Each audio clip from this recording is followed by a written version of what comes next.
Time to start working. Time to start criticizing.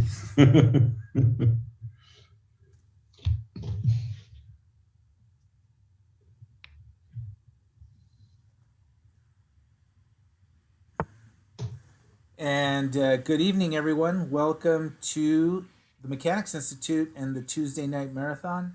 I'm Abel Talamantes, chess director, and with me is FIDE Master Paul Whitehead. And Judith Starr is the chief TD. She is in the virtual back room. And we are showcasing rounds 5 and 6 today. Bit of a somber tone this week as a mechanics regular and participant in this Tuesday night marathon suddenly and shockingly passed away last week. Felix German. It was quite a surprise because I learned of it early Thursday morning, and I think it was even known Wednesday night. And just that Tuesday night last week in the marathon, he was actually in the Twitch chat discussing his game with Elliot Winslow. And so it was pretty shocking. Yeah. I think the mechanics chess world was just in shock. And so, we lost a true mechanics blooded player. And I think he had his memorial service today. So, yeah, it's just kind of a reminder that life is short and you never know when something's going to happen. And enjoy the good times when you have them. Roll through the bad times, and because you never know when it'll get taken away. So, on that very somber note, the chess goes on and lives on, and here we are with the games from round 5. This will be round 5. Round 6 will be at 8 p.m. tonight, and that's it. I mean, I don't know how you go on with chess given everything that's happened this week, but I know Felix, the kind of person he was, he would want to see the chess go on. So here we are in mid-December, watching Grandmaster Gadir Guseyanov take on International Master Elliot Winslow. And this is a rematch of a fantastic game they played with each other in a previous TNM that ended in a draw, but that looked like Elliot had some opportunities to make some moves. And wasn't that in the TNM before the last one? Yeah, I'm not sure. I think the last one Gadir won, and I think it was a TNM before that. Okay, yeah. So it was 2 TNMs ago, which would have been 2 months ago. Where time flies. They drew time. I mean, I feel like November, December have just been passing like really quick. Right. And I mean, it's not that we're not doing anything. I mean, we just came off our holding our first FIDE seminar, a trainer seminar this past weekend. How did that go? It was absolutely amazing. The feedback was phenomenal. I might have my dog barking like crazy in a little bit, but how many people attended the seminar? We had 19 students in all. Wow.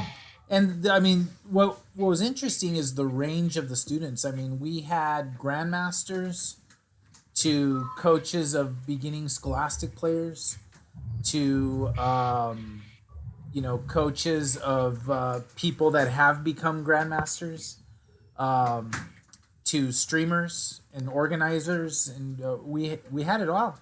And it was a lot of fun getting all those different perspectives participating in the seminar. And you had world-class instructors, Grandmaster Melik Kachian and Dejan Bokov and Jacob Agard and John Donaldson and Alexei Root.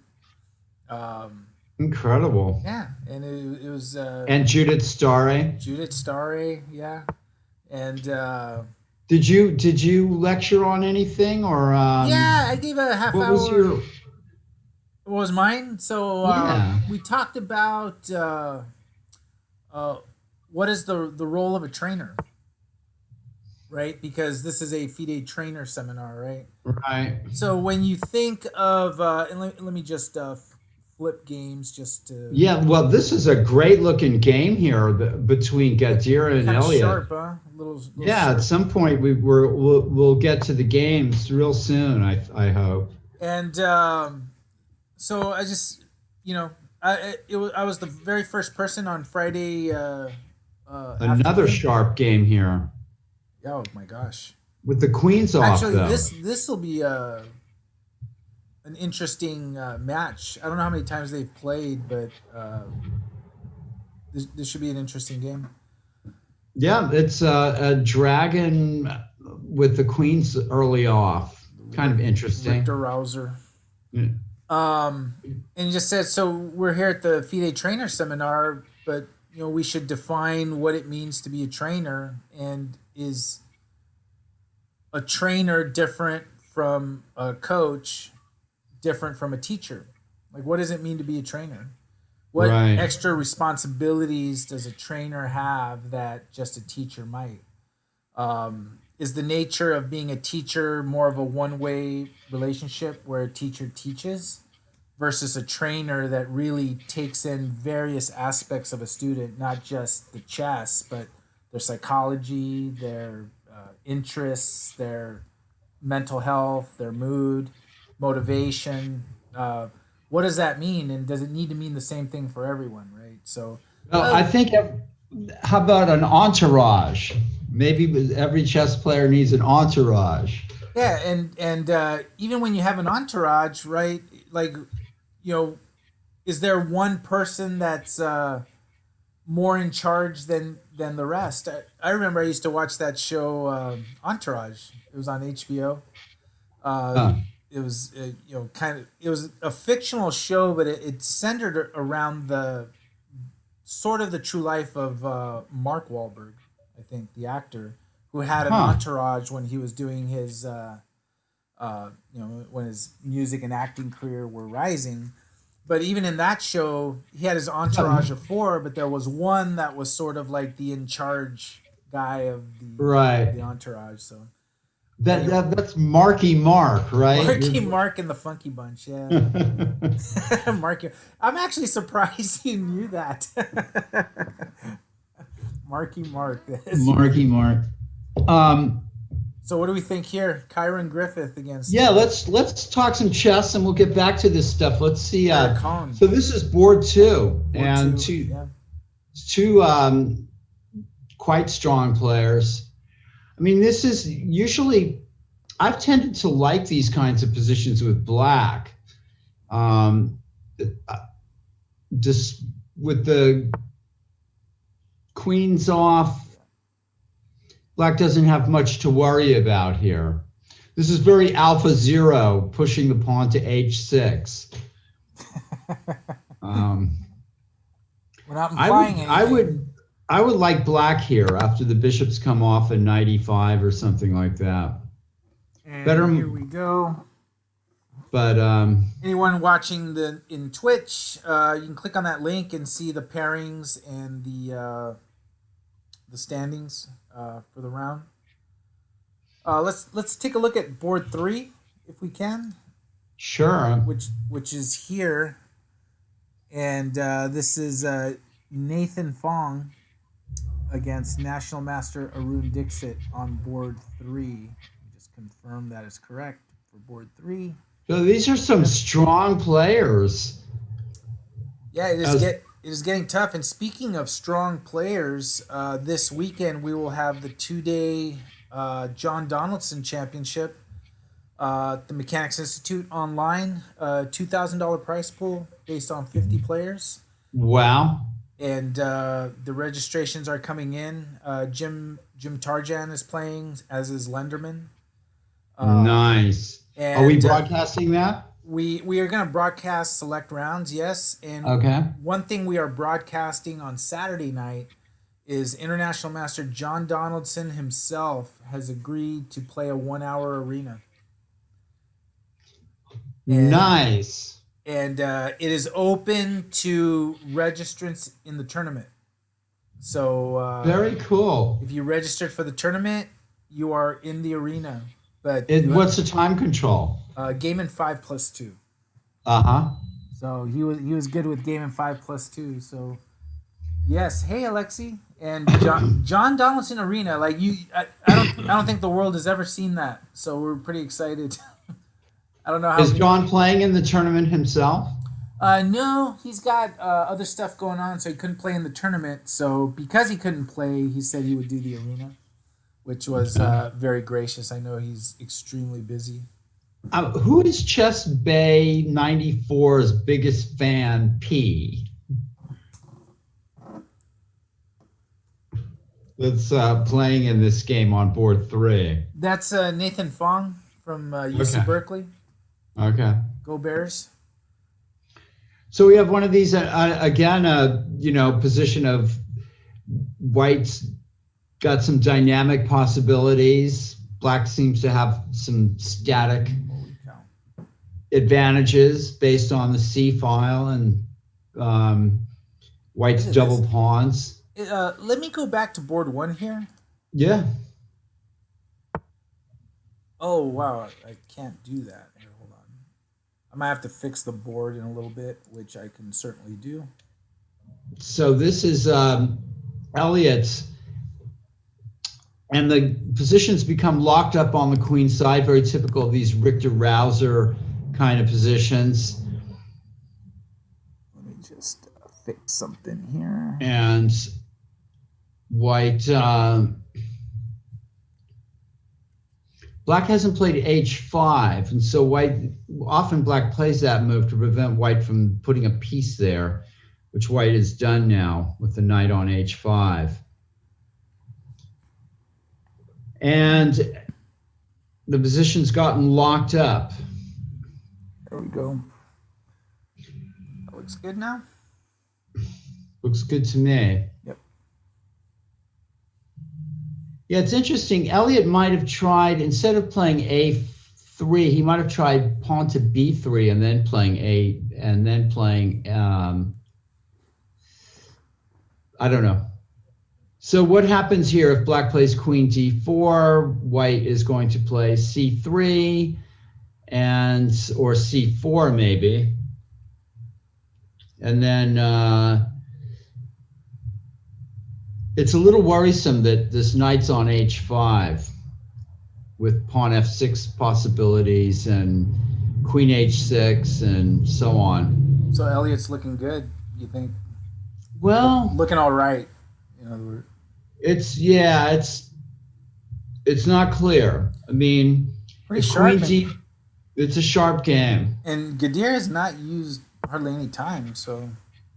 Right, that's worrisome for Elliot. Here comes rook g8. All right, so black is keeping queen d4 in reserve. And it looks like with rook g8, Elliot's now he's got on both sides activity.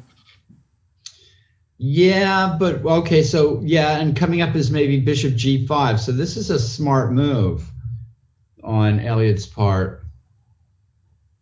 We've got far advanced pawns. f6, bishop f8. This is an excellent move on Elliot's part. Bishop g5 is a big threat here, of course. And now that move bishop c4 prevents the queen from angling in, right? Yeah. On d4. Yep.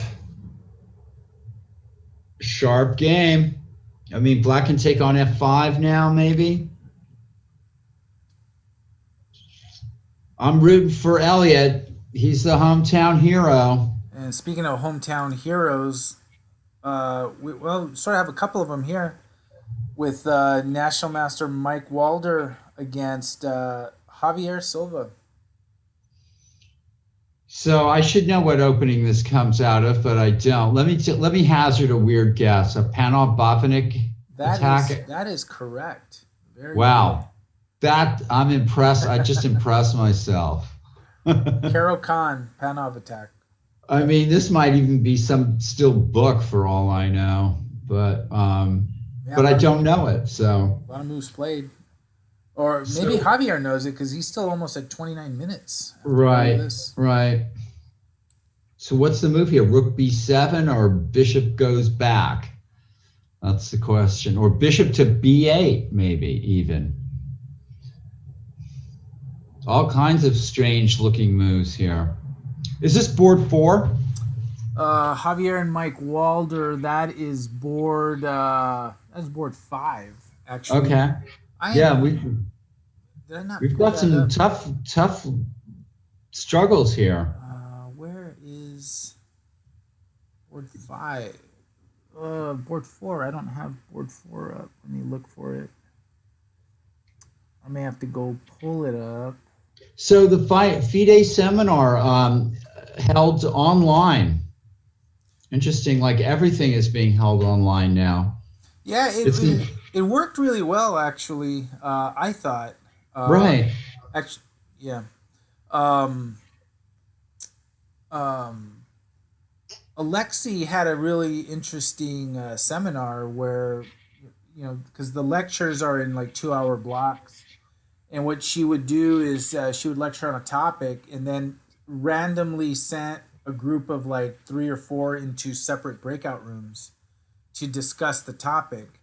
And then and the next one, it would be another random, 3 or 4 people in a separate breakout room to discuss the new topic. But then it would be new people interacting with people they hadn't, met before, spoken before. So it was in a very fun way, a way for people to mingle and get to know different perspectives, which was really appreciated by a lot of the participants, especially the younger participants. I think they really enjoyed that that dynamic interaction and kind of, because people are shy and they don't know each other and they don't know how to open up. But when you do it in that way, where you're sort of like prompted by the instructor, it makes it easy for people to, open up and get a new perspective. So, and we got a lot of positive feedback on that. So. Zoom is developing its own skill set, or something like that. Let me get away from this here so I can pull up this game, which I didn't have up before. It's this one right here with Nitish Nathan and Kirit Panugani. Okay. This is board 4 right here. I see. Well, I mean, it's funny. I was just going over a game of mine, and you know who it was with? Felix German. Yeah. We played a few times since the start of the pandemic in blitz tournaments, and he beat me once, and perhaps I'll use that in a newsletter, and I was thinking of doing that. And it was in a position like this where I was white, and Felix did the classical minority attack with b5 and b4 and broke through, and I never really got anything going on the king side. And white can't really attack here with the limited amount of pieces that he has, and black's bishop there. Maybe if white can play bishop f6, take on h8, and play h4, h5, this has to eliminate that dark squared bishop somehow. Meanwhile, black's going to play b5 and b4, and there was even a game of Karpov's and Dashvili we were looking at in the chess cafe where Karpov won the defensive side of this. The minority attack can be quite powerful, but black is choosing a center attack instead. So interesting. And what's black going to do, like h5 or what? Well, I mean, if I was white's pieces are, yeah. I mean, what happens on queen takes? Oh, I see. It's black's move. Yeah, e5 is a little risky, maybe. f5. Okay, so black is clearing the second rank for defense. And white plays bishop f6 instead of taking on e5 first. Now, is that bad right there? Well, I mean, black's got one heck of a pawn center after e4. I mean, I figure if black takes the bishop and then just plays queen g7. Right, but the queen's not doing anything. Black can also play pawn to e4, maybe. That's right. You can just leave it there. And just, white doesn't have any big time threats there. And in fact, that position with that pawn on e4, then the minority attack is going to be even stronger.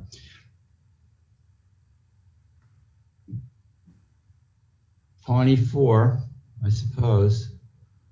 Let's go back and take a peek on board one and see how Elliot... Yeah, that was a very interesting game. So Elliot's having a long think here. Yeah, very long. So let's try to look at a couple of variations. What happens if he takes on f5?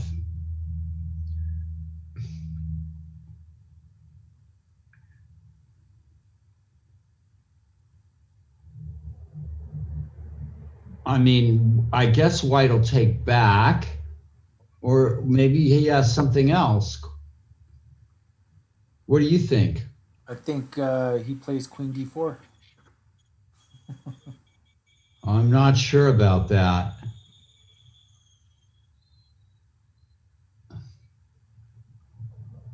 We'll have to ask Elliot. Well, black's threatening queen b2 mate, and maybe Gadir will overlook it. So he'll just take the queen. And then take the pawn. Yeah. Well, white has a pawn hanging at g2 as well. So that's a problem. White can also play queen c1 here. So Elliot's queen d4, I'm not sure what's going on with that queen d4 move. Oh, queen c1 would have been met by bishop g5. Okay.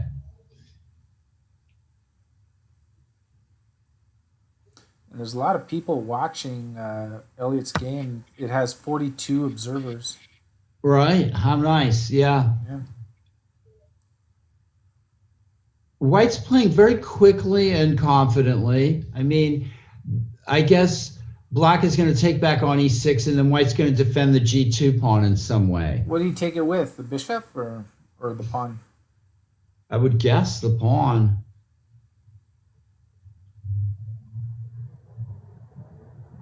And then maybe knight f4 or pawn to g3. Things are looking, I mean, black's position's a little rickety. Let's put it that way, which can often be the case in this opening. And going back to the other game we were looking at, it looks like e4 was played. And white plays g4, which is either, and now f4. Yeah, what did g4 didn't accomplish? I think white's just lashing out here. And this is looking quite good for black. And white's playing pretty quick here. Like, it doesn't... Well, I mean, he's playing quickly. That doesn't impress me that he's playing quickly. And Mike Walder got the win here. Oh, yeah? Against Javier Silva. This is the final position. Oh, a discovered check, winning the rook and mating, or both, or something horrible. Yeah, some bad blunder on black's part, I would guess, to allow this. Oh, after bishop d6, the bishop went to h4. Yeah, it's a strange play. Yeah, this is where we were at. Yeah, just missed that. Yeah. Crushing. Oh, Michael knows his openings. Yeah, and very sharp. Ooh, Kyron's opponent has fallen for something here. Yikes. Oh, this is bad for black. Because Yeah, knight e7 check. and then rook d6. Yeah, maybe if the king goes to h8, but king will go to f8 attacking the knight, but still, how did this happen? Yeah. Oh, now check and knight c6. Knight c6, yeah. Yeah, what's with this? Black is going down without a fight here. Well, there was a bad blunder was made. Yeah, something happened. And this is the funny thing because Eric is a really, really talented player. And but sometimes the really good players expose you to errors, right? And Yeah, I mean, Chiron is a class act. I mean, I'm not as familiar with Eric's play. Is this Micro Bear, Eric? Micro Bear, yeah. Yeah. Blizzo, hello, Blizzo. Thank you for watching. Thank you for following Mechanics Chess. Well, this is resignable. Yeah. So shall we move on? Yeah, back to Congratulations, Mike. So Elliot takes it the bishop. Yeah, if he took with the pawn, I think knight f4 would have been really strong. This is the only way to continue, I think, with the bishop. So what's he going to do? Bishop f1 or? That's an interesting move, maybe, or possibly take on e6 and play knight f4. Yeah, just take. But Elliot's right to take with the bishop. But you wouldn't do knight f4, would you? Because if you take and then do knight f4 and then you go e5, yeah, and knight takes g2, and rook takes g2. Yeah. Yeah. So white. I like your move, bishop f1, or maybe bishop check first, and then on to g3. Black also has a threat of bishop to g4. So if you go bishop f1, bishop g4, bishop e2, bishop h5, bishop h5, rook takes g2. I think you have to take it, huh? That may peter out to a draw with bishops of opposite colors or something like it.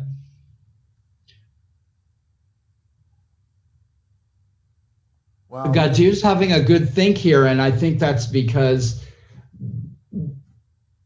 in order to retain an advantage, which it seems like white has some advantage here, he might have to tread carefully here. Bishop g4 is going to be a threat.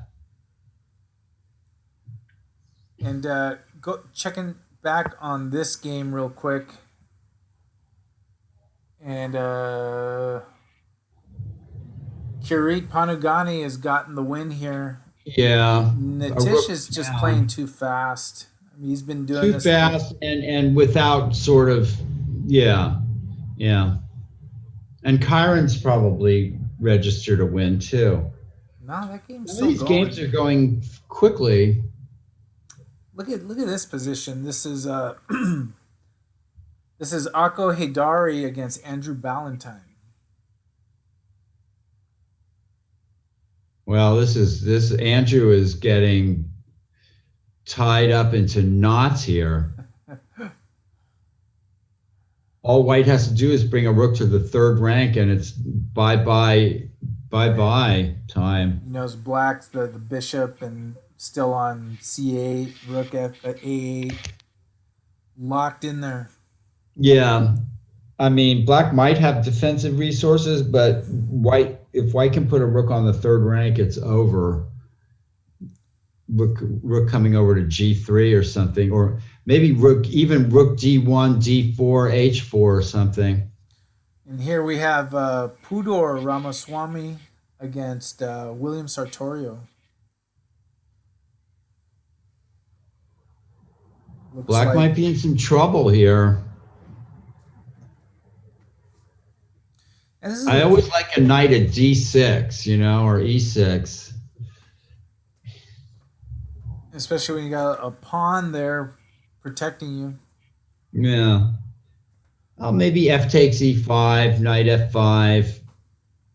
Oh, and knight f5 wins a piece, I think. Judith is saying that Nathan, who who lost his game we were just watching to Karit Panagani. He actually shared first place in the grade 6 in the K-12 showdown this past weekend. So congratulations to him.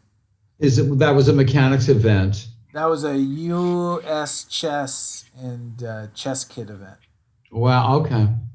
I'm getting dizzy with all the events going on here. It's nonstop. You're not the only one.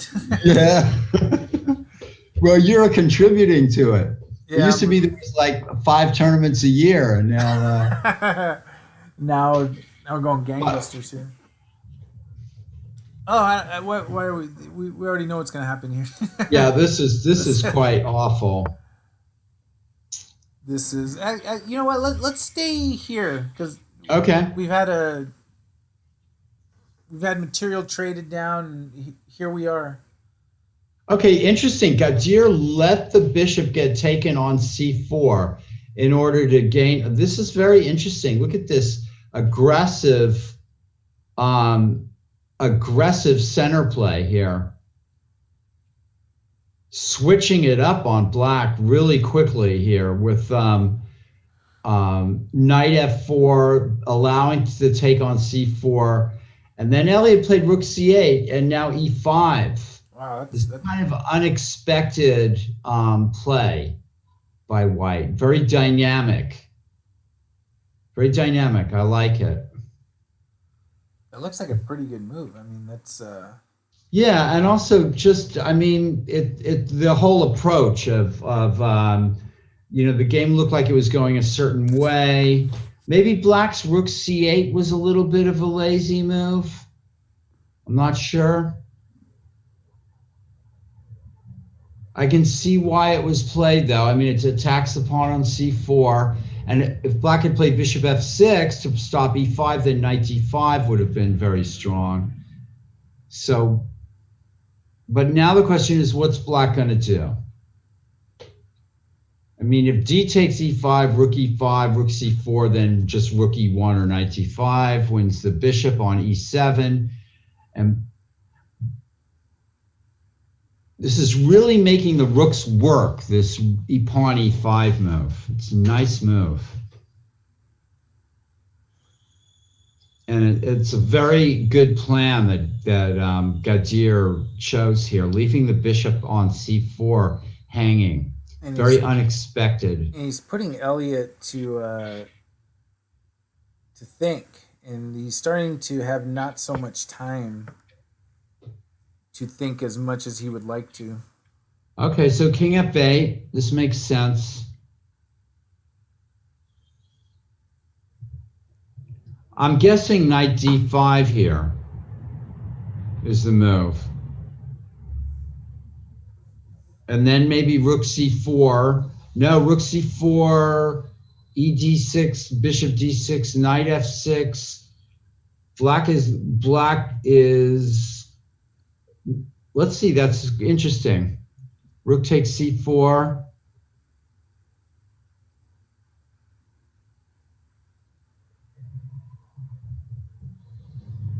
Knight g5.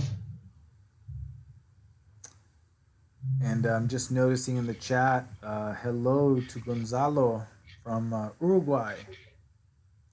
Thank you for watching the Tuesday Night Marathon. Yeah, and playing in it, right? No, I don't think he was, or was he playing? Now I'm curious.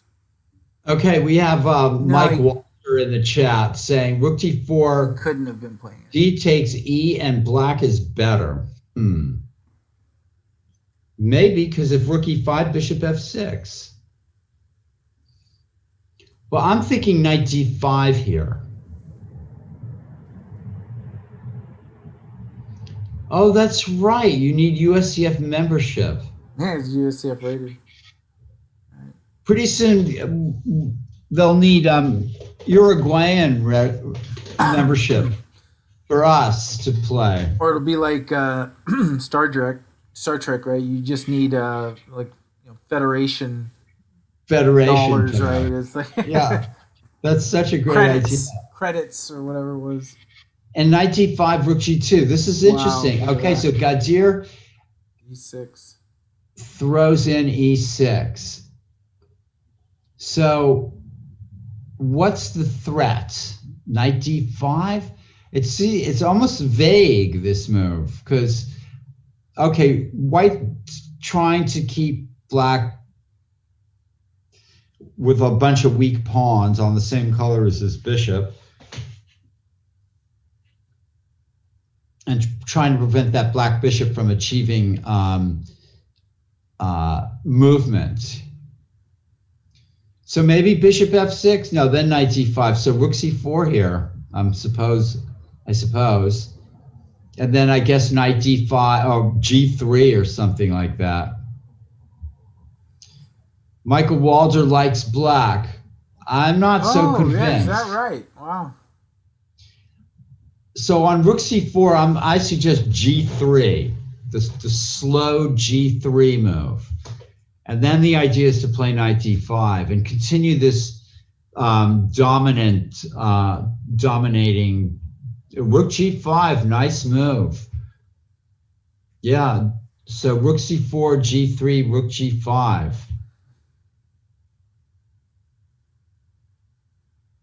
It could work. I agree. Now, does Elliot have enough time to cultivate what could happen here?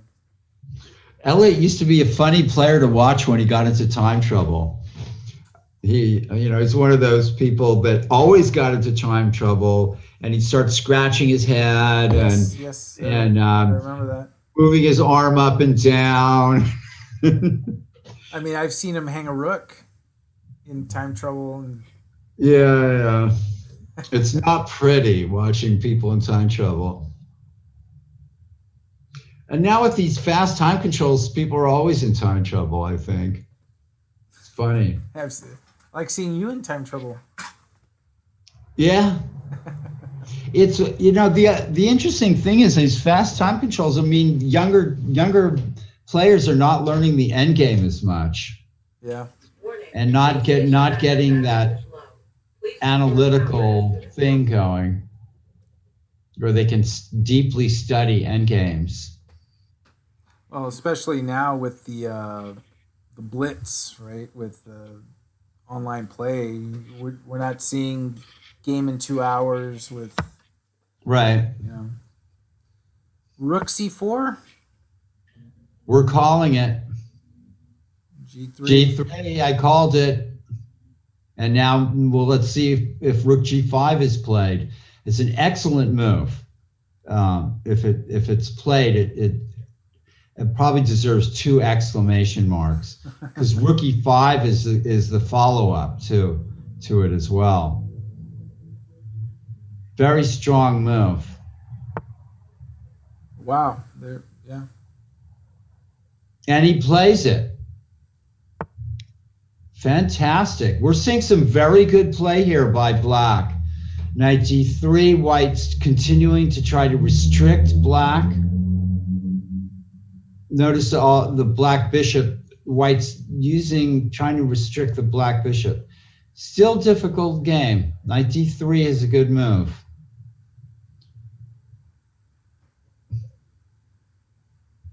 Back rank weaknesses for whites.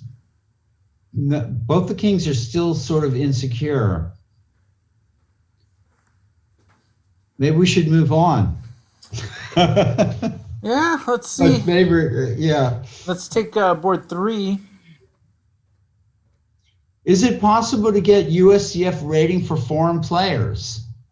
Oh yeah, it's absolutely possible, but you do have to pay a membership. Yeah. So yeah, I mean, Magnus Carlsen has a USCF rating. Well, he didn't have to pay. He didn't have to buy his USCF membership, I'll bet.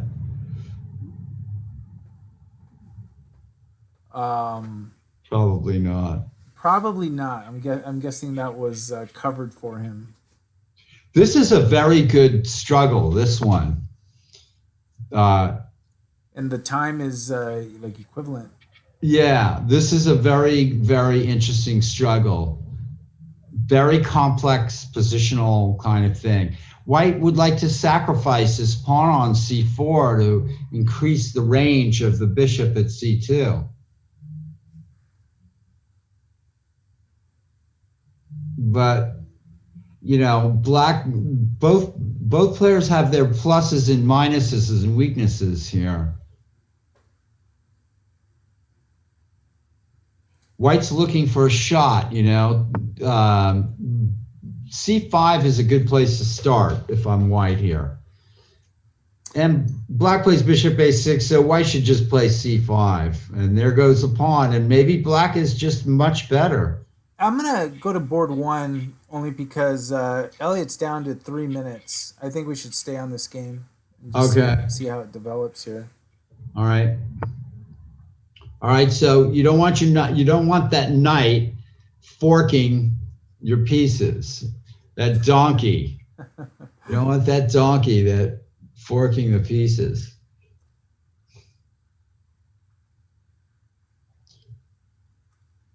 It's funny because it is tough for Elliot to. Black should play bishop e5 without a doubt, and now the rook e7 check.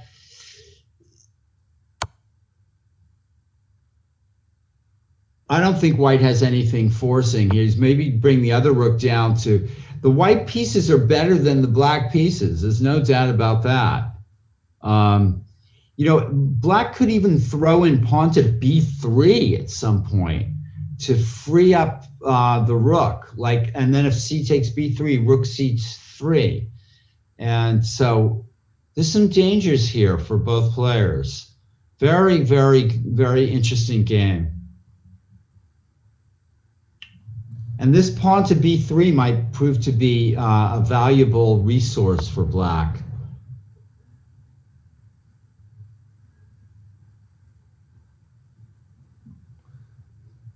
Got to be careful here. Yeah. So rook f5. I guess white would trade and play rook h7. And then maybe, I guess he plays it. I mean, Elliot must be counting on pawn b3 here. Rook takes rook, king takes rook, rook h7. I don't think Javier has a mate here with rook g8 check. Not even close. So. Well. Rook g8 check and then king where? King f6. Oh, yeah.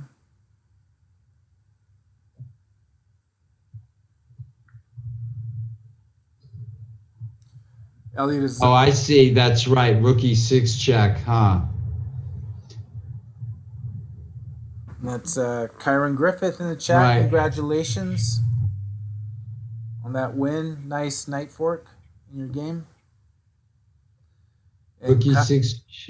Kyron could be facing the winner here in the next round. So rook e6 check, king g5.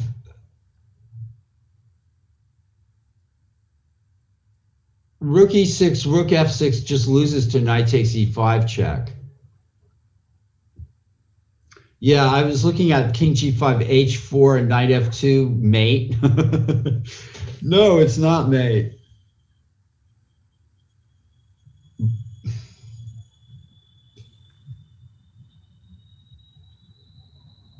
Yeah, wins the rook on f5. Yeah. So rook e6 check, king g5, h4 check, king g4, knight f2 check. Then black, I guess black would have to play rook takes f2. Rook takes f2, and then what? Take on g3, or play pawn d3, or pawn to b3. And if rook e6, bishop f6, then knight f4 check. Black has these two moves, d3 and b3, possibly. What a position to have to calculate. And, but Javier has more time to do it. And And he's used. Yeah, because of it, Elliot's able to at least contemplate options. Yeah, that's right. I mean, you can always calculate on your opponent's time, and it's a very useful thing to do. I didn't do it very often when I was playing, but I would get up. Even with just a few minutes on my clock, I would get up and walk around, keeping an eye on the board, and then I'd run back to the board. Some bad habits, you know, but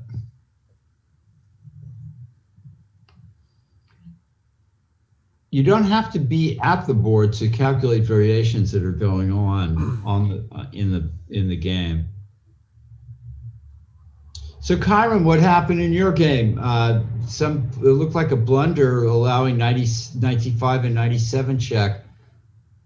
Not sure what happened exactly.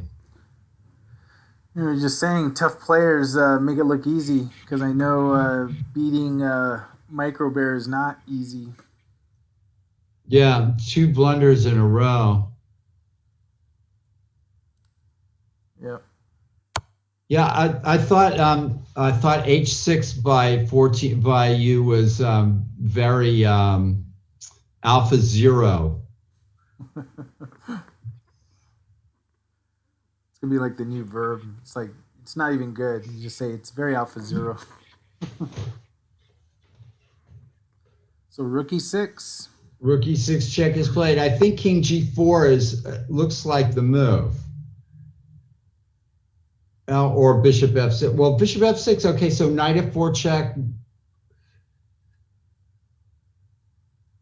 Rook F4. No, you can't play Rook F4. You have to play King G5, King G7. Then he wins with a Rook F6 and Knight H5 check. Yeah. Oh.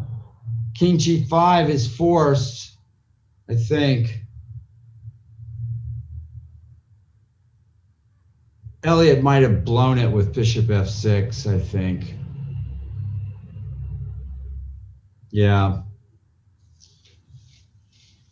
King G5, Rook G8, King H6. Is there anything there?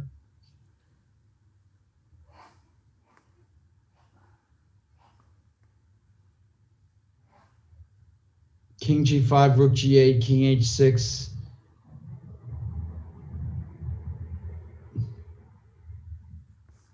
Am I overlooking an obvious mate there? G5, Rook G8. King H6.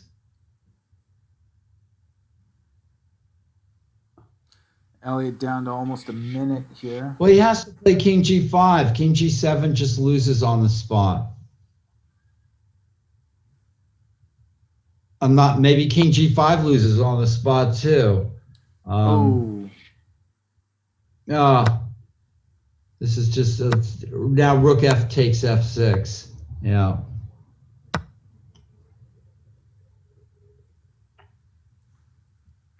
Yep. Oh. That's too bad, because that was a Karit is in the chat. If only D6 was defended. Yeah. Then Black would have King F5. Yeah. It is tough. Wishful thinking does not work in chess. Especially when you're so short on time against so tough a player.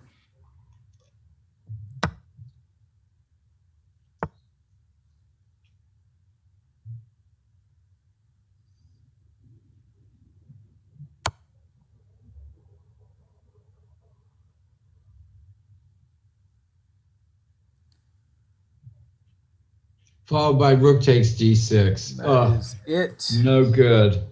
Nice win by Gadir. Nice game. Unfortunately, there might have been possibilities there. We didn't get to explore them. All right. This is board 3, Nathan Fong and National Master Arun Dixit. So this is White is finally making some moves here with sacking the pawn at C5 and now playing F5. It's crunch time. And that's another time trouble thing that people do all the time is they wait until they have only seconds left and then they make it really complicated.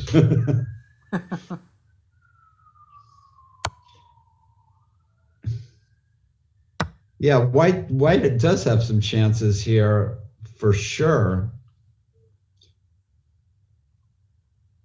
The bishops are finally sort of coming out into the open. Somebody's going to fall prey to a mating attack. Yeah, there's all kinds of threats here. Queen takes the threat here is definitely pawn to e5. So I mean, can black play knight takes e4? What else? Rook d4. Yikes. Maybe rook d4 is not good. I don't know. And this is a pretty good match of two what I would think evenly matched opponents.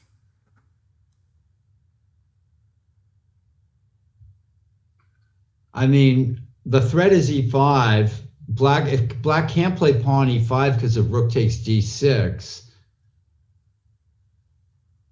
So you'd like to get out of the pin, maybe king g7, and if e5 is still possible. He's prepared to give up the exchange. Okay, that makes sense. e5, d takes e5 maybe.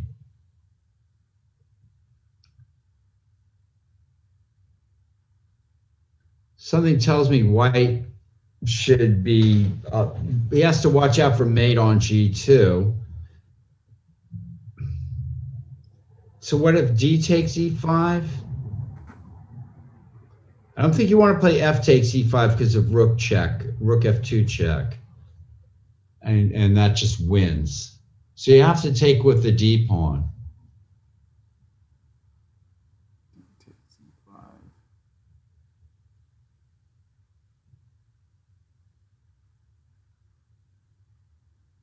Well, can you go d takes e5, bishop g6, rook g6, and then rook d8? Then queen takes g2 mate. Oh, the queen can take that. Yeah, black plays bishop d3. That's a funny looking move. Again, it's the weakness of the g2 score. So black does find a way to block this bishop out. Yeah. That's a wild looking move. You can't take the knight. No.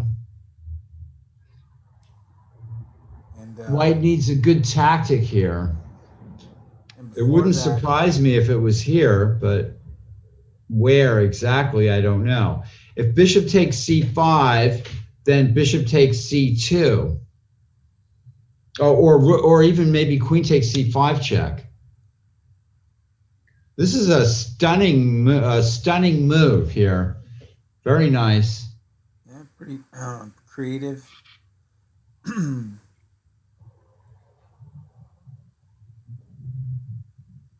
And real quick, in another game that's going, Chelsea Zhu as white against Christian Clemens. Wow, he looks like he's a pawn, but this looks like it's right out of the mating attack book.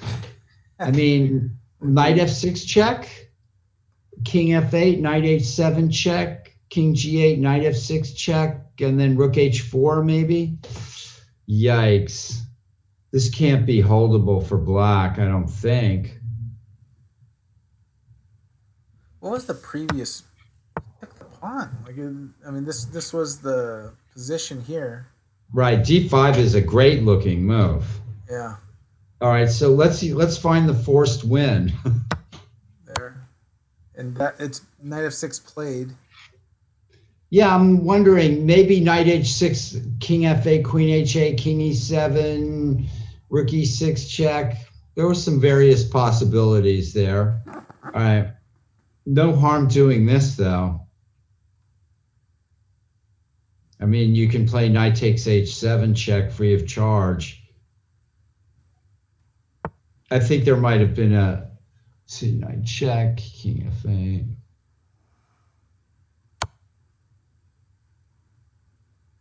Took the pawn.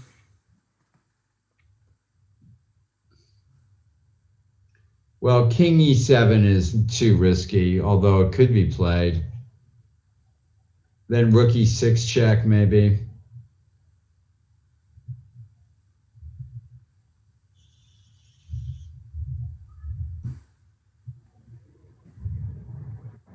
A lot of danger here. Yeah.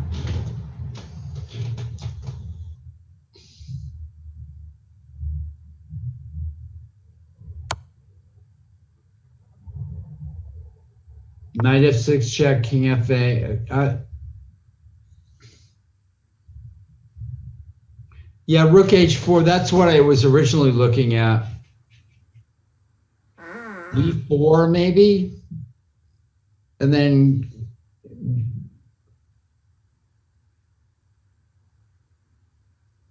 g4, queen a3 check.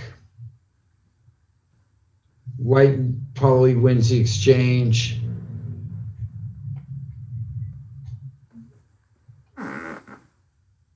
Yeah. And going back real quick to Nathan's game here.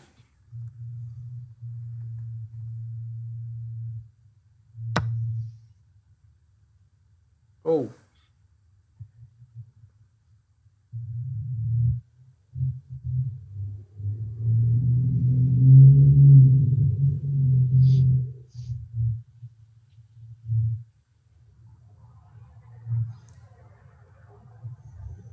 So now Nathan, now he's up a pawn. This is looking rough for black, I think. He sure would like to get out of that pin quickly. I mean, maybe king e6. It's a crazy looking move, but it does threaten rook g2 check. I think Petrosian would probably play it. Oh, he takes on f6 instead.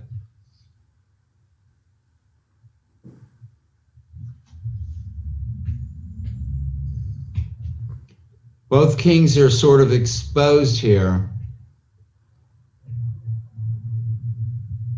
Queen d5 check, is that a much better endgame for white? Maybe marginally better. Just bail out and go for the endgame? Well, I'm trying to think of something more direct for white. Bishop f4, attacking. It's dangerous position for both players. I'm looking at the bailout, queen d5, rook d5. Bishop f4 was played. And the tension remains in this game. Now maybe knight e4.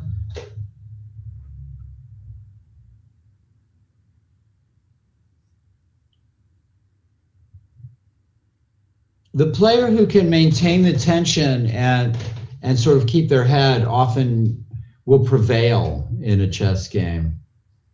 How about queen e4 here, attacking the rook at c2 and the bishop at f4? Queen e4? Yeah, queen e4. I guess then queen d5 check, maybe.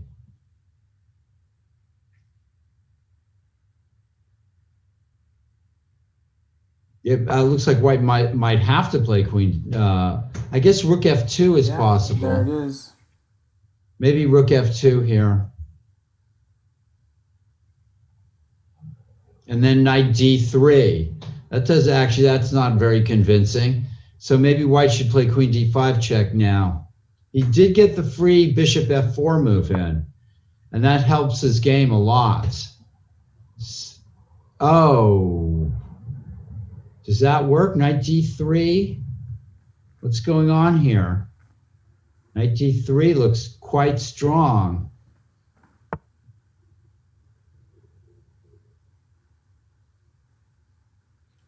Did white overlook something here? I think white overlooked this move. It's just it's too powerful looking to just win material right there. Yeah.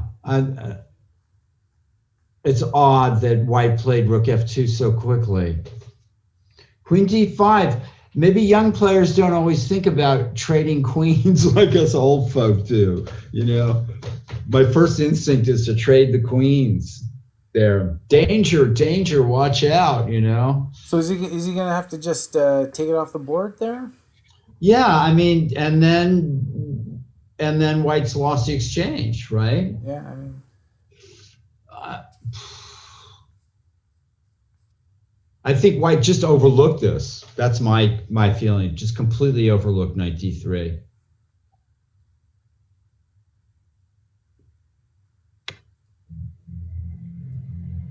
Oops. Sorry. I mean, yeah, okay. Whoa. Whoa. Somebody gonna fall into mate in one there. Yeah, that is. What's going on here? This is King g3, king Jonah, a6. This is a draw. Jonah Bush and Matteo Hansen.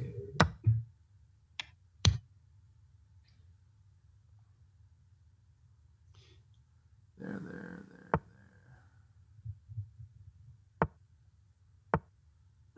Kings are going to be running to a1.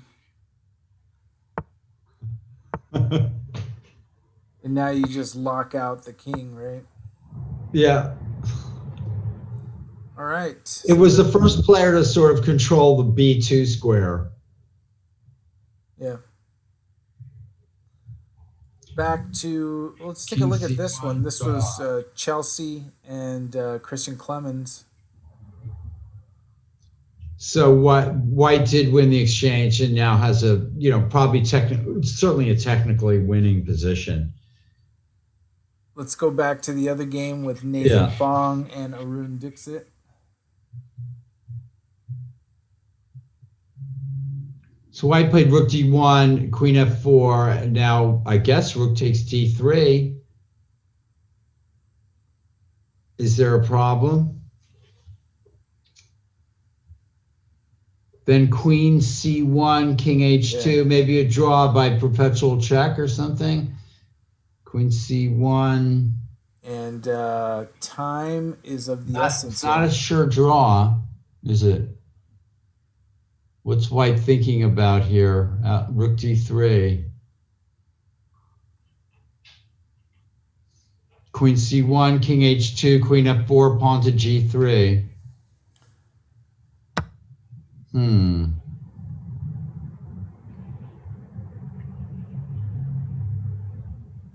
Actually, this is also turned out quite well for white. I thought knight d3 was a real sledgehammer to black, but now I'm looking at this to white, but now I'm looking at this and white's looking good. And what was the move there? So like knight d3, and then that was the move played.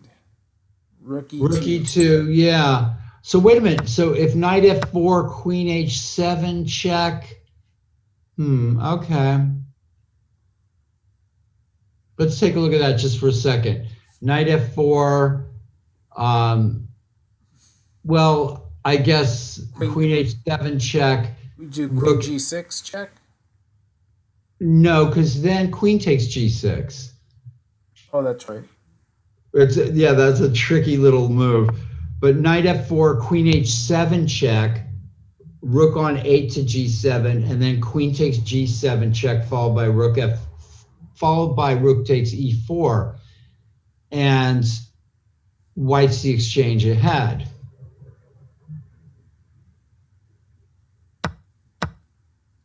Although black can finish that with rook takes g2 or something. Okay. And this is live right here. Yeah, this is. Both players are on a precipice here. And Arun down to 30 seconds.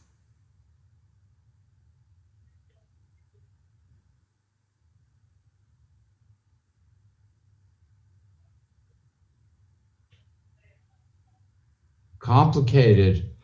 I mean, if the queens come off, rook h4, white's better. Again, he's got rook f6 at the end of that. So white's got a better endgame here by just playing queen takes d6.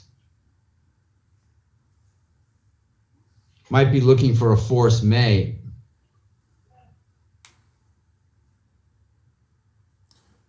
Tough. Both players almost 30 seconds each.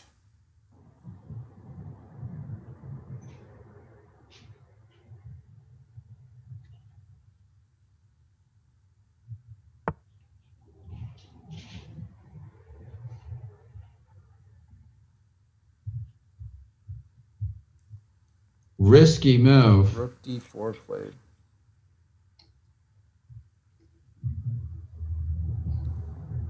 And here is where the time situation really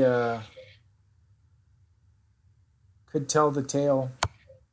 Black keeps an eye on the d6 pawn by playing queen g3, and now white had trade. So it's the same thing. Yeah. Oh, except for black moves the king, which seems extremely risky to me. This has to be dangerous. Yeah, but giving white the chance to go wrong. Oh.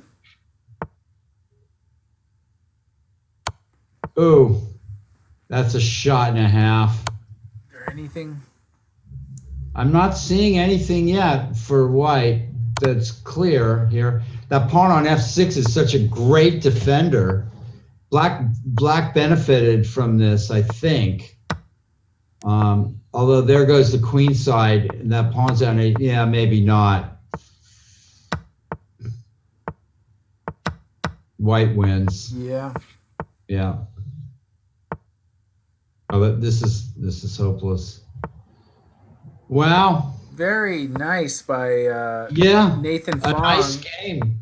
Who we thought was and in a whole lot of trouble. Yeah, we got to hand it to him for keeping the tension throughout. That was one of the things that white did in this game, was maintain tension. And I do believe this is the last game, and it should be ending shortly. White has chances. White has chances here. Has, he's hanging on to the bitter end. Holding up the pairings. All right. How did Nicholas Wang do? Good question. He's playing board 7 against Philip Gerstoft. I may not have had that game up, actually. No, we never looked at that game. Yeah, that must have been one of the ones I didn't put up. And he was playing the winner of last TNM's under 1800. So we shall see soon. I believe all the games for the round are done. We should have the standings updated and posted shortly, as well as the pairings. It is 7:45 p.m. Round 6 of the Tuesday night marathon will begin at 8 p.m. And I believe we will have Gadir Guseyanov and Kyron Griffith playing each other. That'll be a great, Kyron's probably itching for revenge. And I believe, we'll see who gets the white pieces in that scenario. Yeah. Would you like to take a break, Abel? Yeah, let me just grab something to drink real quick, and then I'll be back, and I'll break you. Okay. And then we'll get the round started. I'm going to make another cup of coffee so I can get up to speed. Yeah, I'll be right back.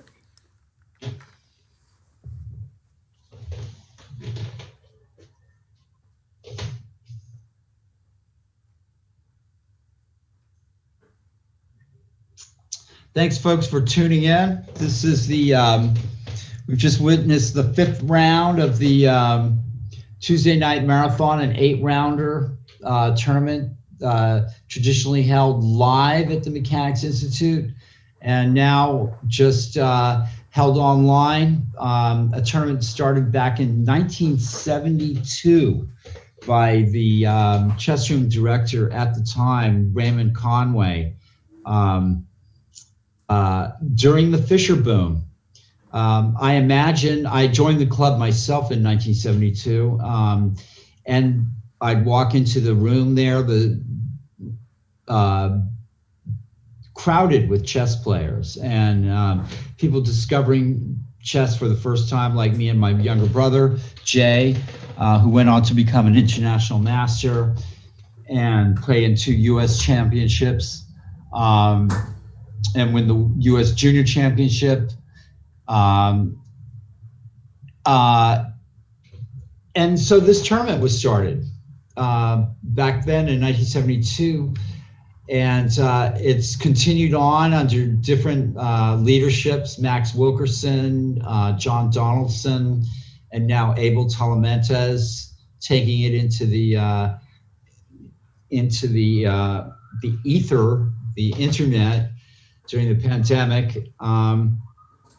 And when it was being held at the club, the attendance of this tournament was over 100 for a number of years. And so, on a Tuesday night, there'd be 100 people and more sometimes up in the club, spread out over in the 4th floor, downtown San Francisco.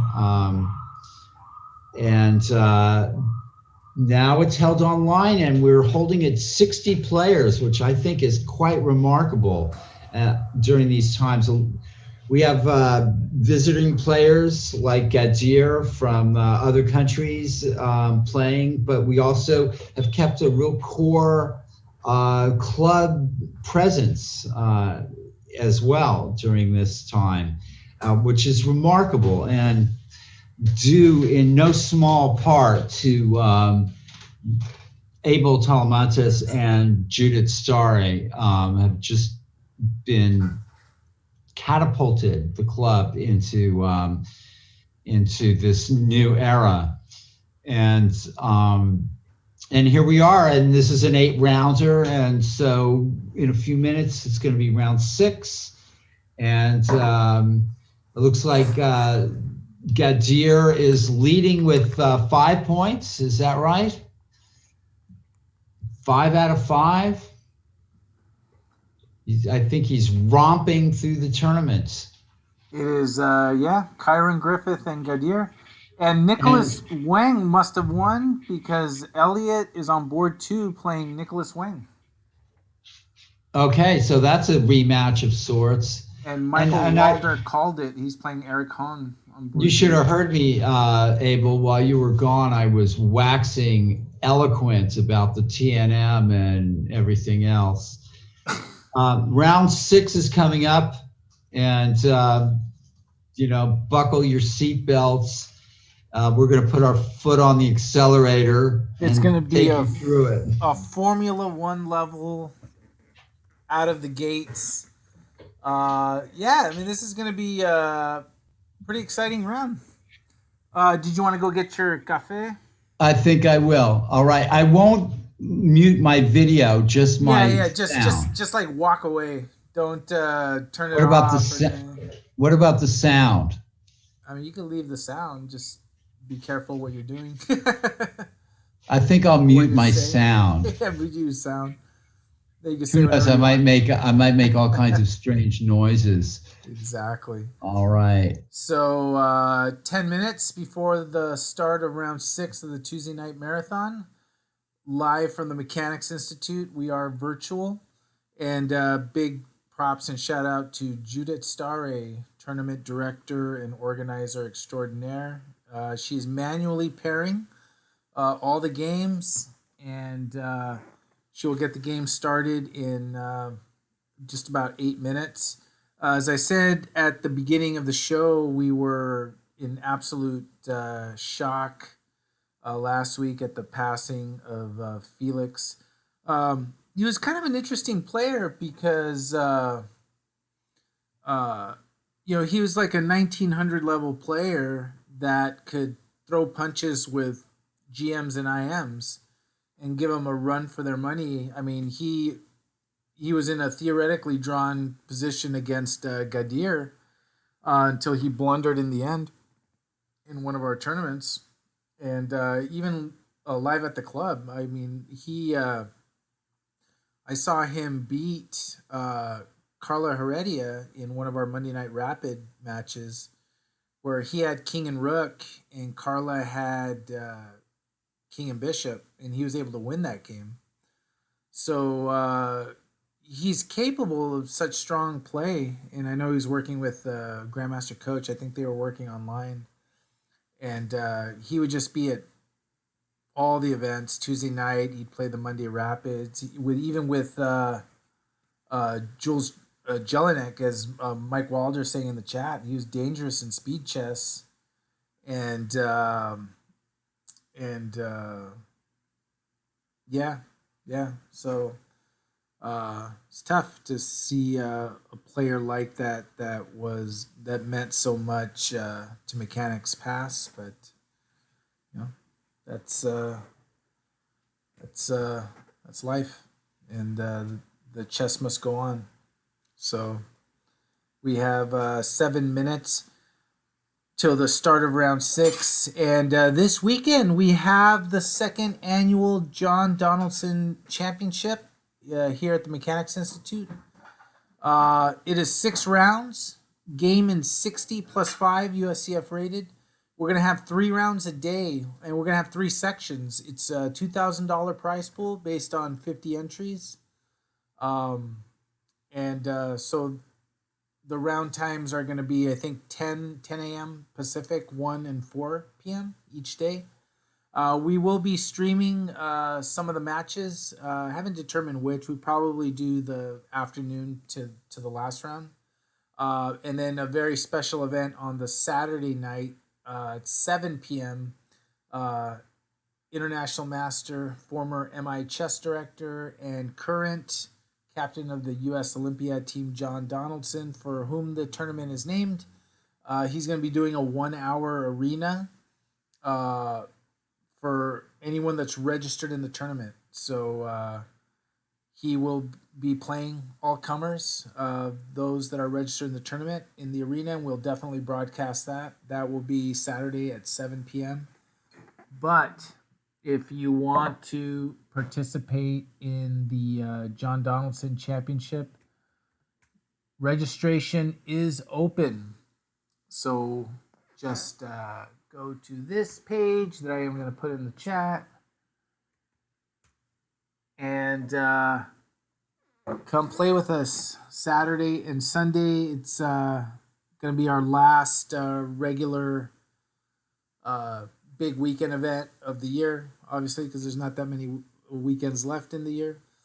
And then the following weekend, we take a little bit of a break, and we are getting ready for January 4th through 6th, the Pan American Intercollegiate Online Chess Championships. We had an article that came out on Chess Life Online, kind of giving a shout out about it. Let me put that link in the chat so you can read up on it if you would like. We are really excited about organizing this event because we're actually in touch with people from universities in Latin America to try to get those teams participating in this Pan Am, because the Pan American Championships, one of the obstacles for a lot of players and students that come from universities that don't have the money and the funding to send players, where people got to pay themselves. Depending on where the tournament's at, you have to pay for the flight. You have to pay for 4 to 6 people, and this is over 3 to 4 days. Just a lot of obstacles. The entry fee, and now the fact that this tournament is held online, it really reduces the barrier of participation for a lot of people, especially those that don't have a lot of resources.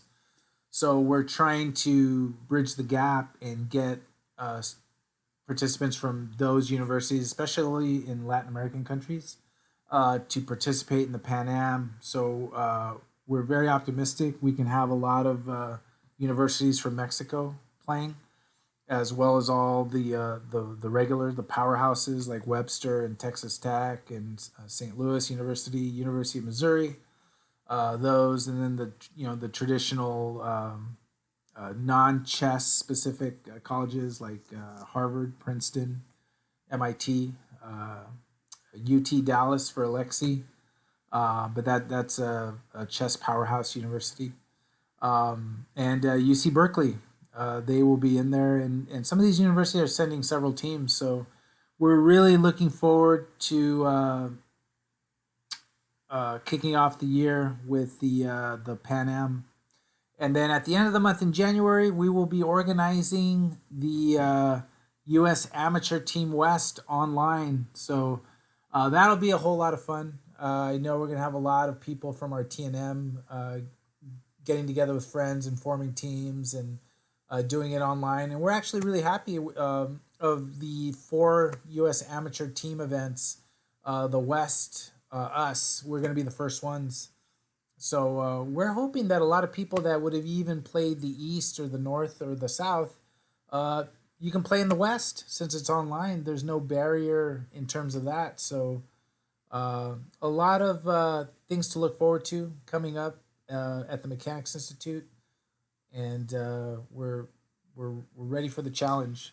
And we actually have a pretty powerhouse set of tournament directors helping out with the event for the Pan Am. We have Glenn Panner. He's going to be the chief TD, and he's been the chief TD of several large national events, including the Pan Am. And Brian Yang, who's an international arbiter and national tournament director. And John McCumsky, who's a Bay Area veteran, the Sacramento Chess Club. And then Judith and I are here. Paul and Nick helping provide commentary. So a lot of stuff coming up. Judith saying start time is very soon. Round 6 of the Tuesday night marathon.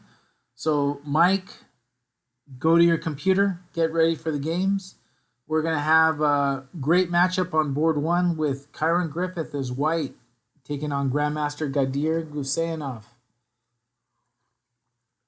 And we'll be closing out the evening with some great games. Actually, the board 2 game between Elliot Winslow and Nicholas Wang, I'm pretty excited about that one. I think there'll be a lot of action there. Nicholas Wang has no fear whatsoever of of titles or whoever he's up against. So I actually predict he's really going to play some sharp chess, come after Elliot, and let's see if youth versus experience, who will win that matchup?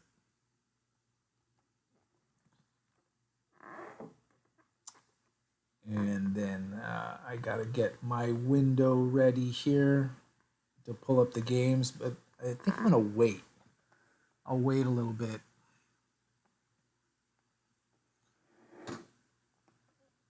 Whoops. Like messing up the board. Good luck, Mike. Good luck, everyone. And I have to check. I believe this week we have the final round of our Thursday night marathon. The Thursday night marathon's been going really well for us. To our surprise, I mean, I didn't think the Thursday night marathon would take off. We've organized marathons where we ended up having like 4 or 5 people and it didn't work out. And I thought for this one we would have, we'd be lucky if we had 20 for the Thursday night, especially because it was new. We ended up with almost 40, which was beyond my expectations. And actually, the only player with a perfect 4 out of 4, with several title players in there, is Pranav Sairam, who's a Scholastic player, almost 2100 rated. But he's also been trying to organize some events on his own. So it's been kind of fun to watch a young Scholastic player sort of start learning his chops in tournament organizing. But Gadir Gusainov is at 3.5 points, just a half point behind. They should be playing each other this coming Thursday. So that will definitely be a true test. And then several top players with 3 out of 4 in the Thursday night marathon, including Elliot Winslow, feeding master Alan Savage, national master Richard Kepke, national master Eric Hahn, Mike Walder, national master, Akko Hidari, and Roger Shee. So it's a competitive Thursday night marathon. Let me check on the games, and it looks like we got some games that have started, so let me pull those up here. Get rid of that. Wow, and a lot has already transpired. Let me pull a couple of games. How can that happen? The game's only started a minute ago. They started going at it. Let me pull up like 3 or 4 games, and then I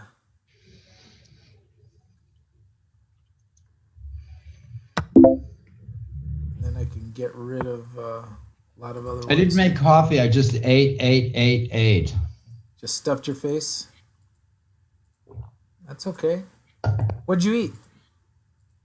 Apples, peanut butter, crackers, and cheese. There you go. It's like of champions. Right? I don't know about that. And here's board 1. Kyron Griffith and Gadir. My gosh, look at this, blitzing out the moves.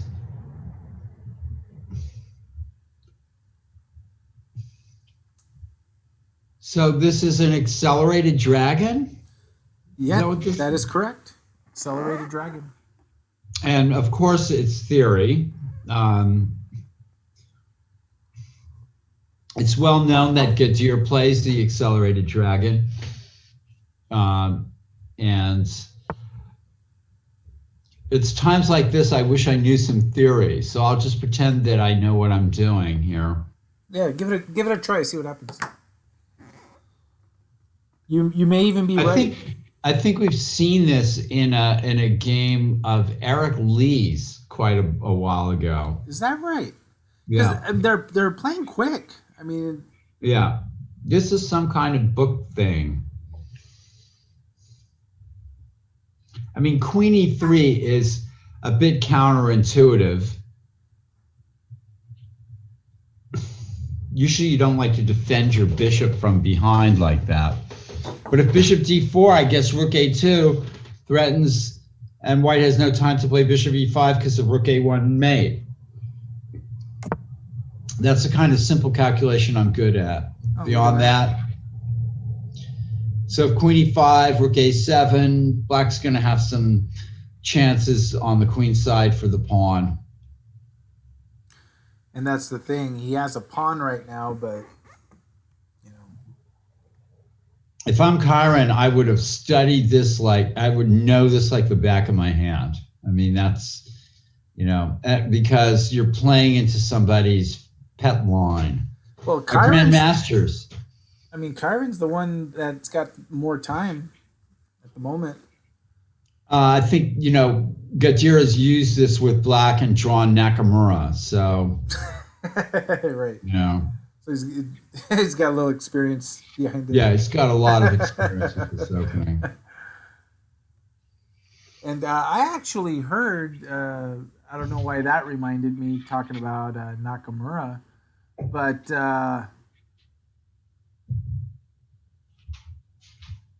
the U.S. Chess is having an online qualifier for the final spot at the U.S. Championship. And are you going for it, Abel? And the no. I decided to step aside, but I'm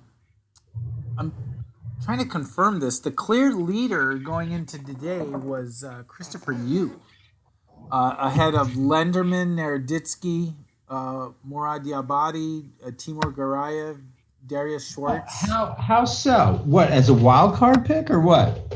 Well, they played this online tournament where it was basically like an elimination, almost like the World Cup, and it got down to these 8 players, and so now they're playing an 8-player round robin. Wow. For the final spot. And Judith had told me earlier that Christopher Yu had defeated Daniel Naroditsky today. So, Christopher Yu is an incredible talent, but of course Daniel is too. So, wow.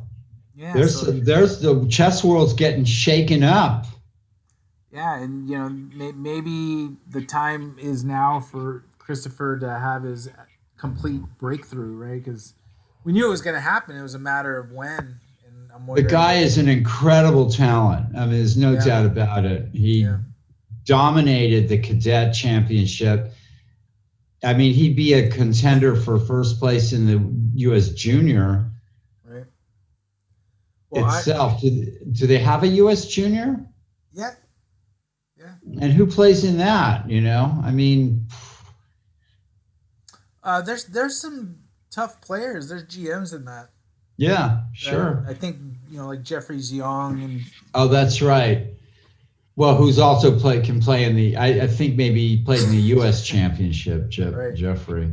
Right. Oh, that's right. Yeah. I mean, pretty soon, the kindergarten championship will be the strongest tournament in the United States. Be like IMs and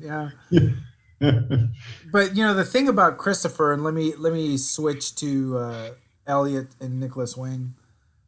Thing about Christopher, it was only a few years ago, and I think it was about 3 years ago that I was in San Jose, and we invited Christopher to come to a downtown San Jose school where it's like 90% Latino.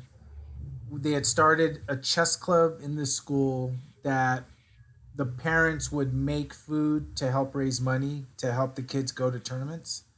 And Christopher came with his dad and did a short talk and a simul completely for free for the kids, just because he wanted to give back and he wanted to do it for the kids. And he's an amazing talent, incredible to watch, but he's a quality person. He's an interesting person as well. Yeah, I was going to say that. Yeah, quite a character, and I mean that in a good way. Yeah. How about that? Well, I mean, hold on. I got to issue an apology here. I messed him. Ramachita, my sincerest apologies. Ramachita with 3 out of 4 in the Thursday night marathon. Nice, Rama. Along with all those other title players. So, wow. He heard me leave his name out in the chat, and he called me out as he should. My apologies for that. So very cool. So you're gonna have a tough match Thursday. Congratulations, Ramachita. Hey Rama, you win. I will give you another shout out next Tuesday. A big shout out. Fantastic. I wonder how's his son doing as well, playing in the tournaments. Yeah, let's see. Well, is he playing in this one or in the other one? Because I don't think he's playing both. Let's see here. Let me pull up the standings. What do you see here with Elliot and Nicholas? Well, fairly typical opening, this opening. I'm not sure that Black shouldn't have played E6 at some point before this. We're seeing a lot of this kind of play at the mechanics of the King's Indian with these kind of setups here, with Black playing C5 instead of E5, and it's almost becoming the mechanics opening or something like that. And the mechanics online opening. And Aditya Cheetah is getting some valuable experience in this tournament. Currently at 1, he's playing Michael Zhao right now, which is a tough match. But when you're playing a tournament like this and you're at like 1,000 level, just the experience and practice is like incredible. Oh yeah, I mean he's You're a gonna get young man. better faster.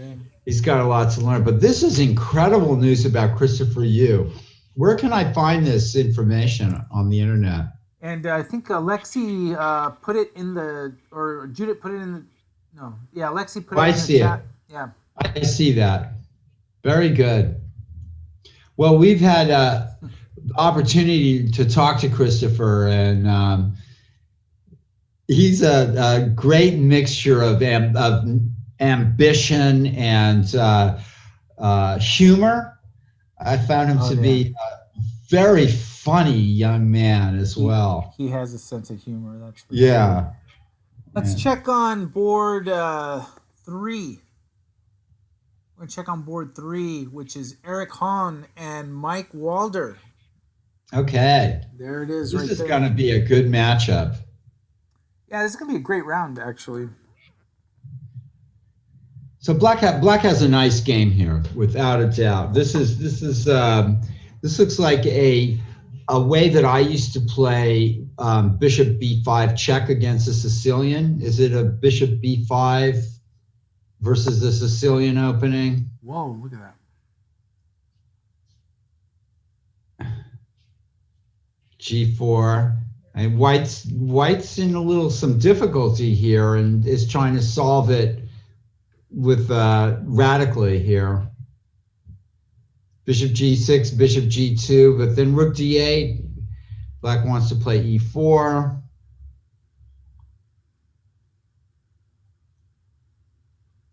I like Black here.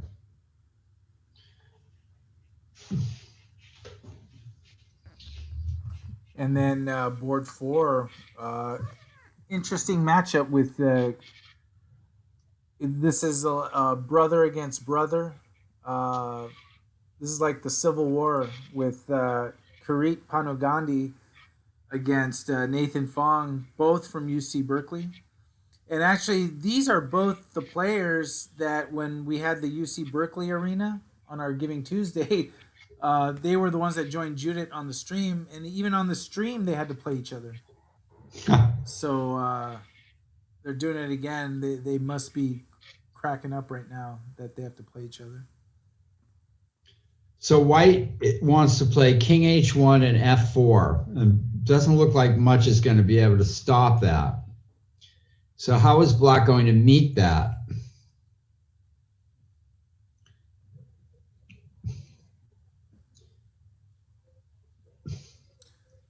Another interesting game underway here. And this plan with King H1 and F4, I wouldn't underestimate it. It could lead to a good game for White. Despite right now positionally, Black looks good, but watch out. I'm gonna pull up a couple more games here. But we've got to go back to the Gadir game too. Absolutely. All right. Which will probably still book. Yeah, it's still book on move 58. Right. Here we go. Wow. Arun Dixit. Oh, okay. We're back to the Gadir game. Mm-hmm. So Black regained a pawn on G2. And this is crazy with mutual attacking chances. And oddly defended king side positions. This is incredible that this is some kind of book that or it came out of some kind theory. Of book. Yeah, or at least theory. So my guess is Black's going to play Rook B8 and then try to take on B3 or something. I mean,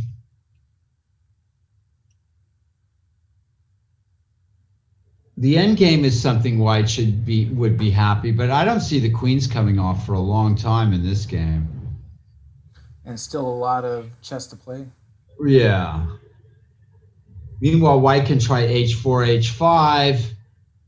Black needs to find some move to bust up the queen side here. Rook B8 suggests itself. Check this game out. This is Arun Arun's Dixit. well prepared. This is Arun Dixit against Javier Silva. And Javier is down a rook. Yeah, down a rook. But that queen is currently trapped in there. And white plays his f3 move. And I guess maybe the idea is to play bishop f2. I don't know. But why can't you do... It looks to me like black should be able to find some way here. Yeah, but why can't you go knight d2? Well, if white had gone knight d2, then rook e1. Okay. So rook e1. Yeah, but now knight d2 is the threat.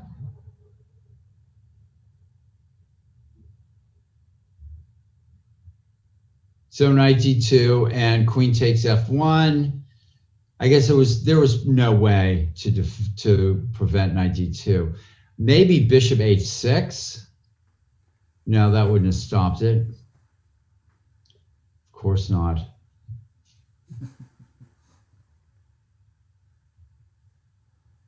And as Junit has put in the chat, the John Donaldson Championship this weekend. If you love slow chess, that's as slow as we've done it. Game in 60 plus 5, 3 rounds each day. Nice. $2,000 prize pool based on 50 entries. Grandmaster Alexander Lenderman and Jim Tarjan are playing. Confirmed. We expect more big players, but we have 3 sections, and we have prizes all around. So come check it out. And then Saturday night, for those that register, John Donaldson himself will play a 60-minute arena. So a lot of fun chess action coming up. Let's go back to board 1, and look at that. Like Gadir is throwing everything that way. Well, that's the move that I thought might be played. So, but rook b3 is not yet a threat because white can take back with the queen. So, but it's looming, it looms there as a possibility. And white's chasing the bishop around. I mean, Kyron has prepared this quite well. I mean, to me, it looks like white has some definite chances here. The rook might come to h4 and the queen to h6, and black's king looks vulnerable, if not even more vulnerable than white's at this point. Is there anything to being able to sort of white shifting the rooks and the attack along the h file there? Yeah, rook h4 and queen h6. That's definitely in the cards. Who knows? Maybe this Gadir is going to get mated in this game. Anything can happen. Anything can happen. I mean, Kyron has prepared this, obviously, quite well. He had to have figured he would likely be playing Gadir in round 6. Loomings, Dimple Pitch says, as Herman Melville would say. Loomings. So there are moves that are looming, and altogether they're loomings. It's getting late in the day here. So what's Gadir going to do here? Rook takes b3 doesn't work. Queen takes b3.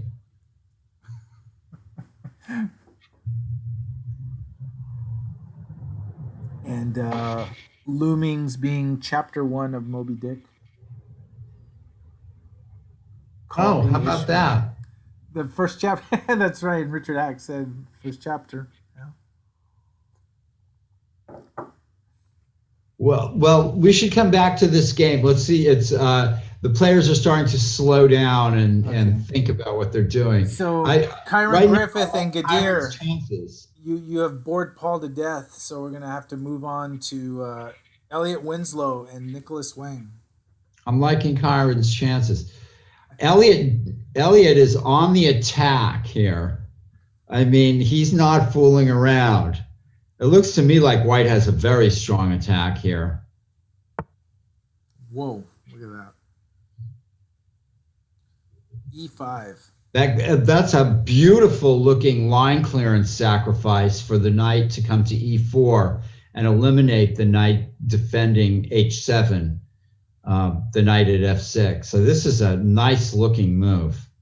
How do you see all that, Paul? It's just, Just too good? it's a pattern. Yeah. It's a pattern. So D takes E5, then the knight comes to E4, but the black can defend too with knight C7 to E8. So I see that it clears that so that you can put the bishop on D3, attacking attacking. It opens lines for the knight and the bishop, and it's a fairly standard kind of move here. And you mean opening the lines for the bishop because you have the pawn on H5 and it's gonna And the bishop can come to D3. It's gonna chip participate. away. Yeah. I mean, it's okay. So, for example, bishop G7, king G7, queen H6 check. Wow, I think Elliot just missed an incredibly beautiful combination there. What are you thinking? And I'm moving it back. Okay, so put the pawn back on H5 and the pawn on G6. Yeah, now, so bishop takes G7, king G7, and then queen H6 check. H6 check. Doesn't work. But it might work in similar positions. To give the queen away. Yeah, well, no, it's sometimes followed up by taking on G6 check, but it doesn't quite work here. So let's see what happened. Yeah, right here. Yeah. So coming up is the other knight to E4. Right. And then black is going to have this, be able to defend, or maybe bishop to D3. It just looks like white's got a strong attack, but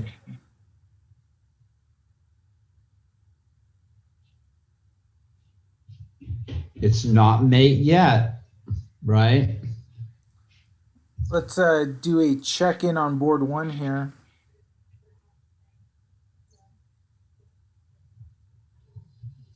So, Javier went back bishop F5, and then the rook went over to H4, and this is, Oh, wow, that's a huge win. This is crunch time here.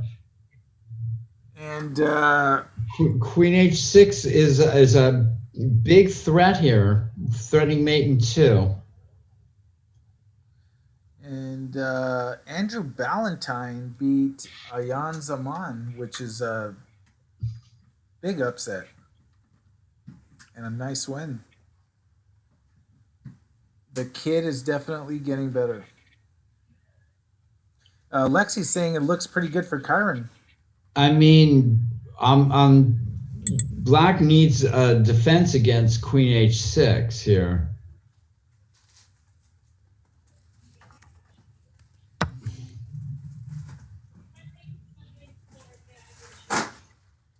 Plays rook B3. Okay, so Queen B3 forced. Have we all overlooked something here? Oh, the bishop goes back to E6 now. Oh, yeah. Whoa. And then white has C4. And then the bishop can go back to F5 check. I don't know. But this has taken the wind out of white's sails for sure. Oh, looks like white has to play C4.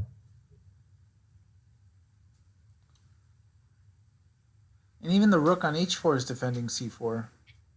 Yeah, yeah.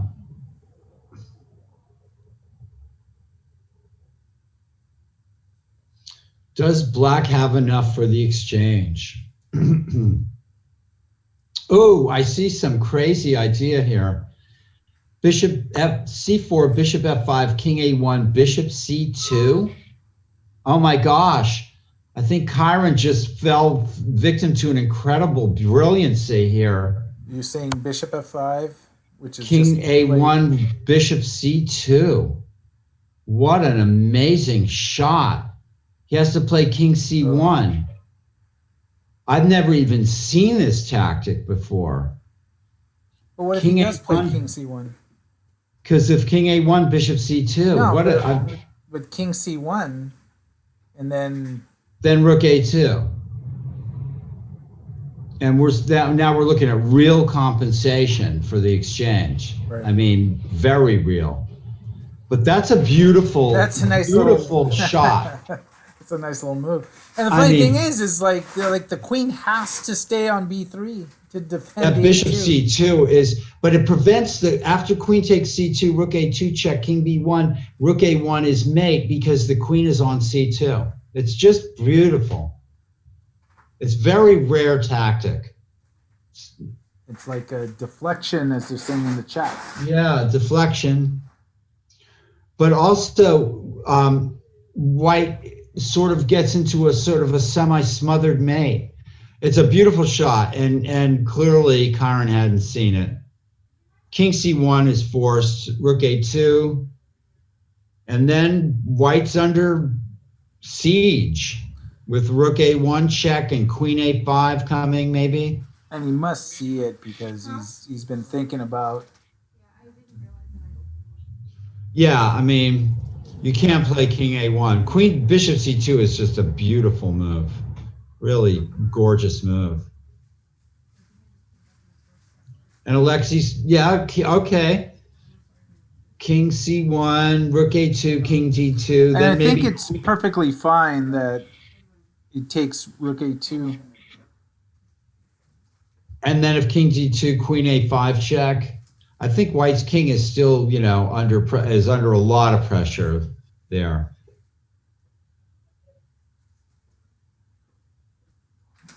I'm taking Alexei's line a little further and ending with queen a5 check. Then if you play queen c3, rook takes b2 check. And wins your queen. So queen a5 check, king e2. Then black's got queen e5 check and queen take. Oh, can't take on h2. Yeah.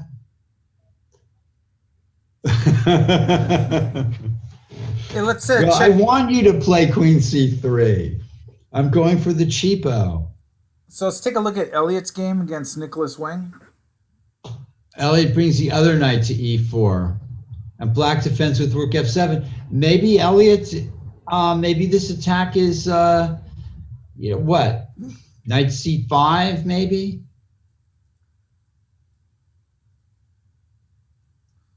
Very thematic sacrifice by white, but white's king could feel the heat too if black plays rook takes b2 and defends everything. Right. I mean, that rook, wow, yeah.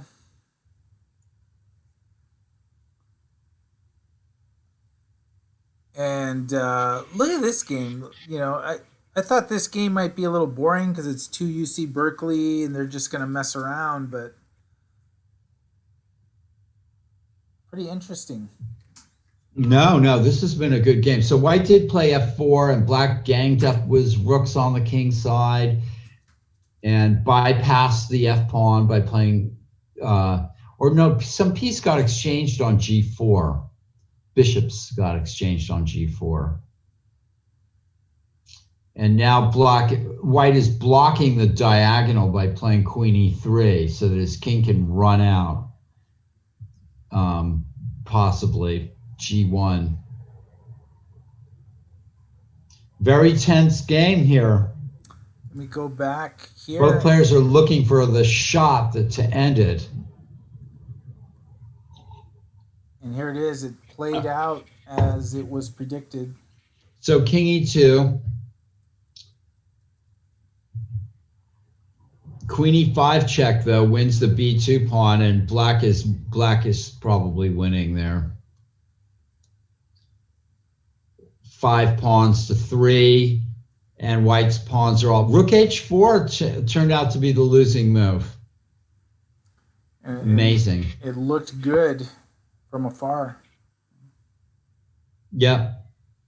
And actually was a brilliant refutation. None of us saw this bishop c2 move. I thought rook b3 just didn't work because of queen takes b3.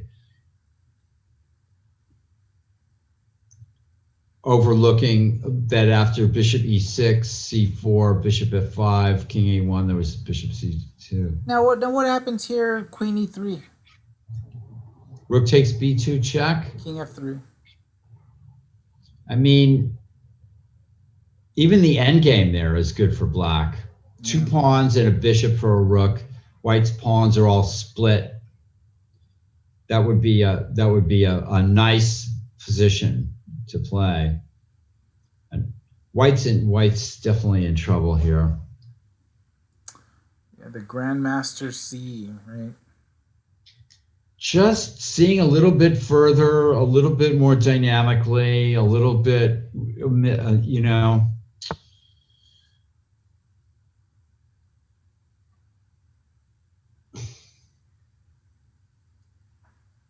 Karen's trying to jump into G2 as fast as possible. And after Queen E3, it'll lead to the same thing that we were just looking at. Queen F6 might be the move on Queen E3. Then if Rook F4, E5. Yeah. Yeah. So check in on this game that we haven't looked at yet. This is Ashik Uzman and Chelsea Zhu.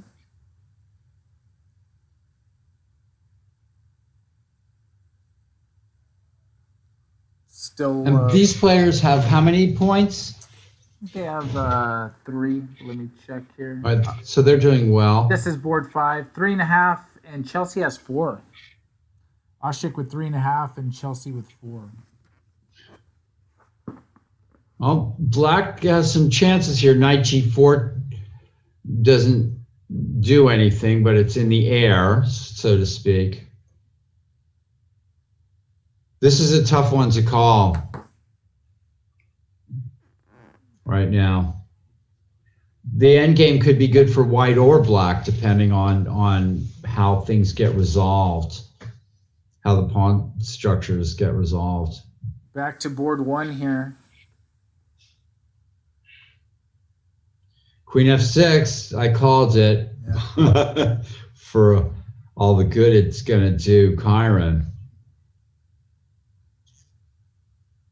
Queen G5, is that the only move, maybe? Queen G5, oh, King G3, okay. Chiron's problem is even if he escapes the mating net, he's still going to have a bad endgame. If black picks up the C4 pawn, for example, or the F2 pawn or something, any endgame will just be 1 for black then, I think. Yeah. So he's already got 2 pawns. Black is looking for the knockout blow here. Maybe Rook C2, threatening Rook C3, possibly. Yeah, there you go. The king is taking a walk. Oh, he did play Rook C2. See, I'm always surprised when people play the moves that I suggest. The players are the ones that are seeing more deeply. So black is eyeing this move does a lot. It eyes the C4 pawn, the C3 square. It allows the queen to come in to B2 or A1 possibly. It's a nice move. How does white get those rooks more functional, right? Yeah, I mean, white is thrashing around here. White would like to exchange rooks or queens probably at this position, at this point, just to be able to get out of this. Haha! No fear. Queen h6.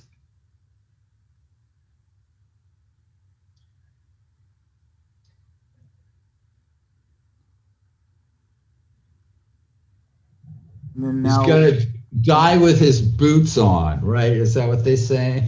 yeah. So queen e5 check, king g2, bishop e4 check. Gosh, that looks strong. I think white would have to give up the rook. And white trying to get one of those rooks active. Queen e5 check just looks like the end of the game.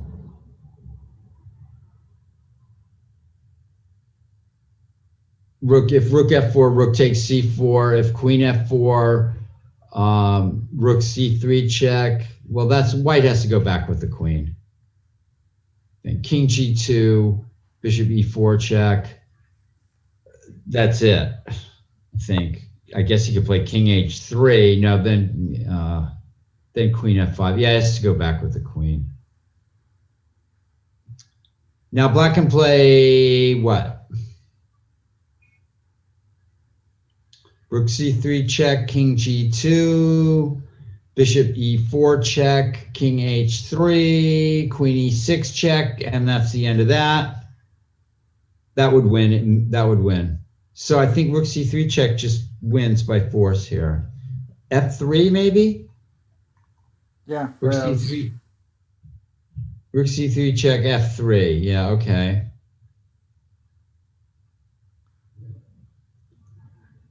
But then do you just go for black bishop e4? Oh no, you can't do that, or can you? They could you could play trade queens. Oh, then you could play rook takes f3 check. Actually, that might actually be really good. Rook c3 check, f3, bishop e4. Okay, here comes g5. I didn't even like look at that. I'm like missing forks. Yeah. Okay. That's bad. e5. Not g takes h4 because of king takes h4 check, but just take back, and now the c4 pawn is lost. The white rook is completely out of the game in the most humiliating way. I'm sorry to say it. If I'm white, I just probably want to resign here.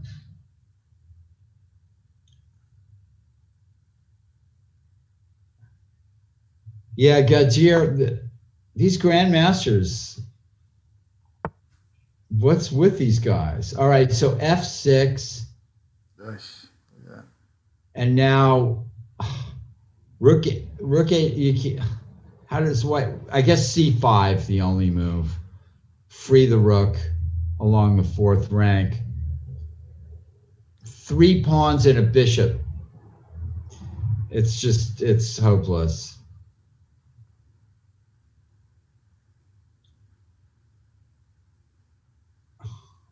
Tough. Let's take a peek at Elliot Winslow and Nicholas Wang. Wow.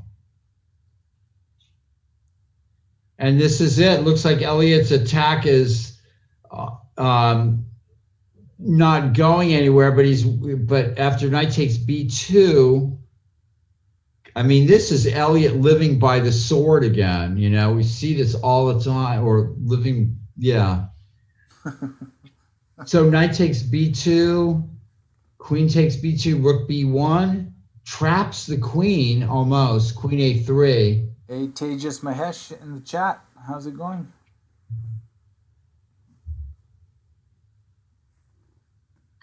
Yeah, dying by the sword. So knight b2, queen b2, rook b1, queen a3, rook b, then queen takes c7, but then queen c3 check, so rook b8 check, but then the knight goes back to e8, and it's a mess. Maybe black is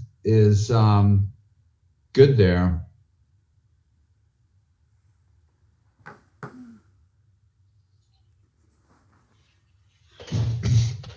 What kind of steel? Chess steel.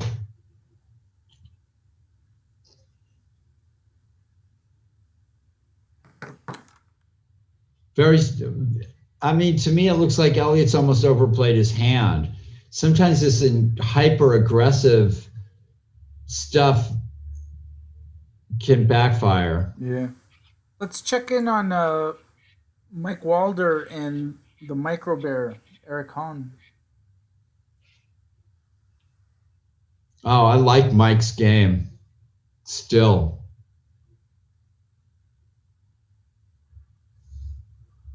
And only at the Mechanics Institute can we be watching a TNM, and the subject of the chat is what kind of steel does sword maker use? And Richard Hack is acknowledging your clean shavenness. Yeah, the beard has to come off sometimes. It's just, I don't know why.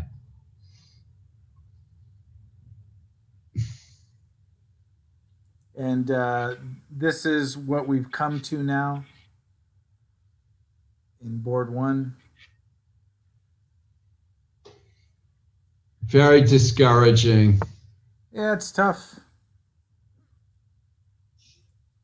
Back to board two.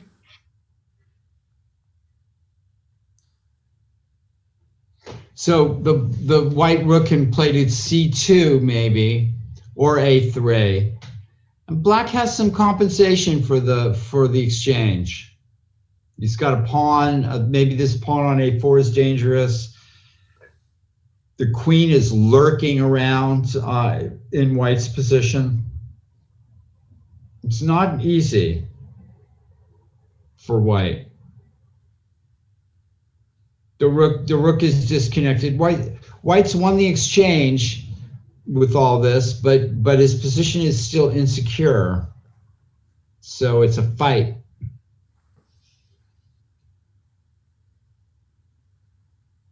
Who's Ben Gunn? Is that another Melville character?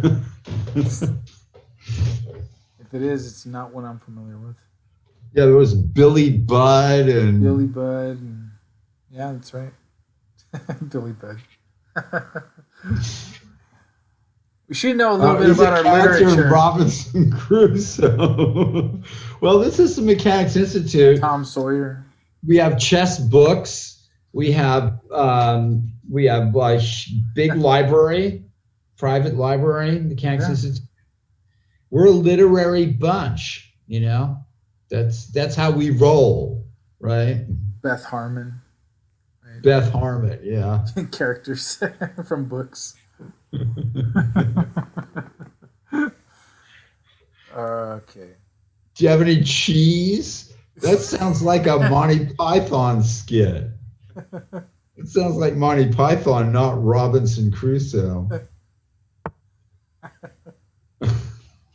Can I have some more? All right. But that just goes to show you that, you know, Steve Brandywine, my friend, he'd be calling me a Philistine right now. Be like, you don't know anything, you baboon. And actually, Eric Hahn declined a draw offer from Mike Walder here. Well, okay, so does G5 work after bishop takes G5?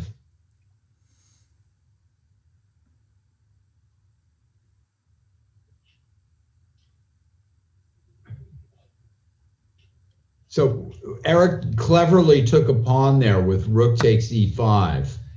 And Javier has won the game officially. Right.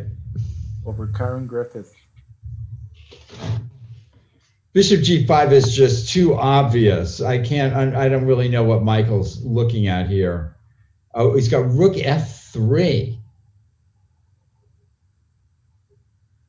Wow. Oh, but then comes rook e8 check, bishop e8. And is Michael winning a piece there? I think he might be. Rook F3 is a terrific move.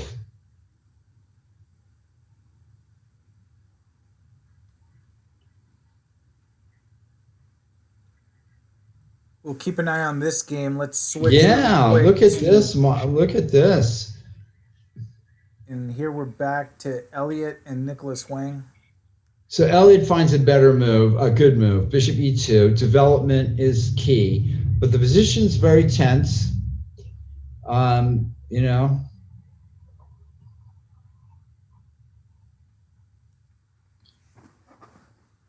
White could castle here. Could, yes. That's a very good point. Could castle. And it would be a good move, actually. It would be a fantastic move. It would unite the rooks and cement White's advantage.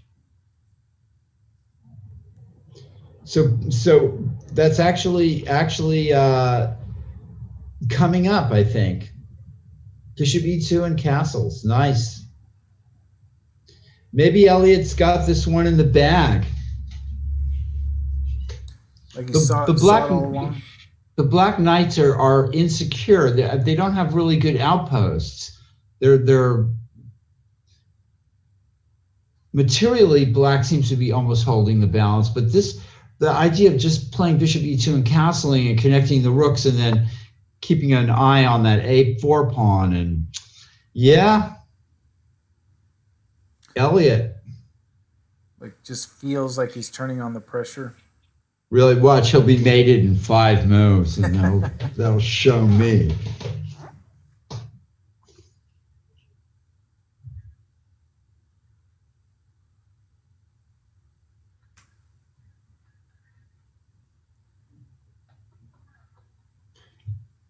And there's some people arguing about, or talking about some very obscure movies here. The Wreck-It Ralph movie. Yeah, you don't know Wreck-It Ralph? No, I am so out of the loop.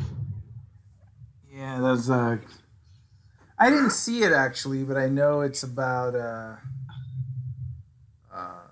like a video game, right? Like characters in video games. Right. The last movie I think I saw was The Godfather 3 or something like that. That's the last movie you saw? Not really. Yeah, put me off movies. Look at this beautiful castling move. Yeah. Threatening to win the queen with rook c1. Well, move 27. Yeah.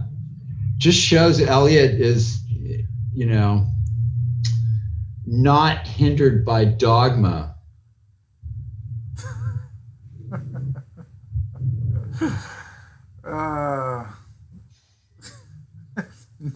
Not hindered by dogma.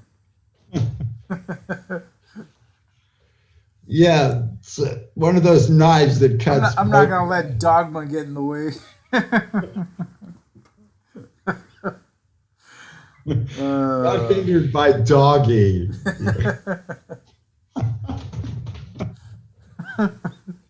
And look at this. Richard Hack went to Carol Gino's online 100th birthday party for Mario Puzo on October 15th. Is he still alive, Mario Puzo? Wow. Oh, wow. You know who I also looked up the other day? Because I just got curious, is that person still alive? Was, I'm sorry, forgive me. I didn't know, but I was curious because I'm like a fan. Was Betty White. She's like 98. Oh. Wow. Mario Puzo died in 99, and he was 79 years old. And now we're changing the subject to Emmanuel Lasker. All of a sudden. This game is quite complicated and intricate, and both kings again are unsafe. The donkeys are jumping around. Donking around. F6, and the black donkey at D4 is very strong. Wow, Kyron missed a win, he says. Huh. Oh, wow. I wonder where that was. What move was that? Yeah, tell us 22, about it, Karen. Bishop. 22, bishop d5. Let's take a look at that. Yeah, dodge back to that game just for a second. He says it's pretty obvious. 22. So let's no, here. Bishop d5. Look at that. Look at that. Oh, hitting the black queen. Huh. Stuck in the corner. Yeah. The commentators paid no attention to that move either. No, but wait a minute. Okay, so bishop d5. Yeah. What was he scared? Scared of? I mean, it sort of relinquishes. Yeah. Phew, yeah. Looking at it now, I'm going like, yeah, why not? And actually, you know who pointed that out was Gadir in the chat. Is that right? It says bishop d5 much stronger. Yeah. I'm looking at moves like rook a3. That doesn't seem to do anything. Bishop a8, rook e3, fe3. Interesting. Yeah. Oh yeah, bishop d5. Whew. It is obvious when you look at it now. It's a little counterintuitive, and I can imagine being not wanting to move that bishop off of the, that snug coverage of the queen side. So psychologically, it would be a bit of a difficult move to make, and I can see why Kyron overlooked it. Or you're zoning in on a particular thing, right? Yeah, and there's, like I said, that bishop just feels so good on b3. Yeah. Funny. And yet it's that very bishop that had to move, because after rook h4, it was black who took the bishop. Amazing. Yeah. Yeah, and yeah. We're sorry, Karen. You'll get him next time. I guarantee it. Yeah. I can feel it in my bones. If you play this weekend, you may have a chance. Although you'll have quite a few players, you'll be able to come after. Wow. Look at this. Yeah, we saw the bishop c2 move. Yeah. We actually figured that one out on ourselves. Yeah, by ourselves. Paul saw that. That would have been a nice little trick. And black is now throwing everything at white in a desperate attempt to turn this game in his favor. That sound dramatic enough? Yeah. He's trying to crash through on the focal point, G2. I'm going to start using that word, the focal point. It's The Art of Attack by Vukovic. My brain has been infected by that book now. Hitting spheres of influence. It's a fantastic book for the club level player. And the examples in it are just so good in terms of there are millions of different mates in that book. There's all these different mating patterns and different checkmates here and there. It's a wonderful book. The examples are chosen so well, and it's easy to see why it's remained a classic after 60 years or something like that,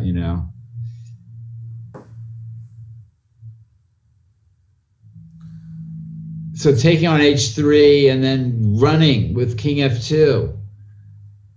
And you don't lose your queen after queen h2, king e3. I guess you could go back to e1. A black knight on d6 is going to stop that pawn from queening a lot. Nicholas Wang, remember he said, How do you beat these older guys? You outcalculate. Outcalculate. And now he's got the perfect opportunity to try to show that to Elliot. Let's keep an eye on this game as we check out Eric Hahn and Mike Walder.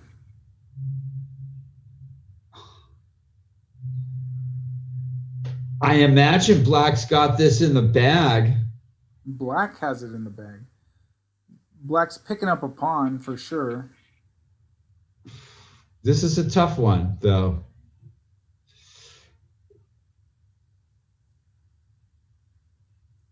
Easy win for Black. Yeah, I guess the white pawns will eventually have to stop moving and then get immobilized, and the black king will. Now the commentary is kind of comical, right? Easy win for Black, probably a draw. Maybe white. This is the cool thing about the Mechanics Institute, because you have the FIDE Master, easy win for Black, the Woman International Master, I agree, and then the Expert, it's probably a draw. And you know what? Like, that's good. I mean, you got your opinion, stick with it. You know, believe in it. I think it's a win for Black. I mean, I think Black's going to take on C2, take on D4, and if Black gets a pass pawn, I mean, White's got some chances, though, with the E4, D5 kind of setup here. Definitely a dramatic game here. Yeah, interesting with the pawns. Right. Speaking of dramatics, let's go back to Elliot and Nicholas.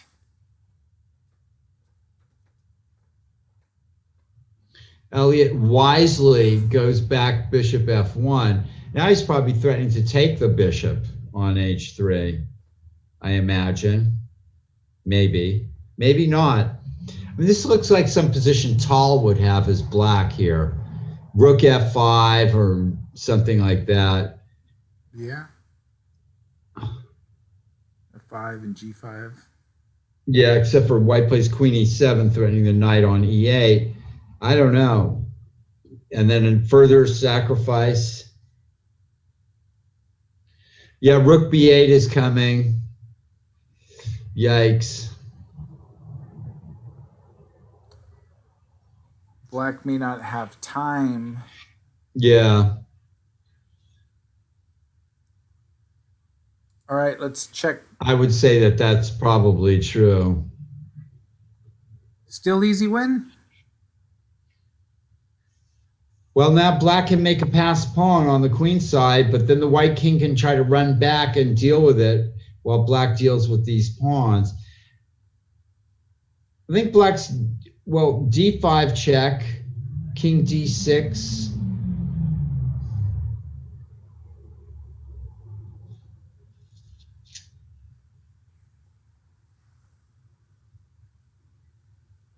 This is just looking like a win for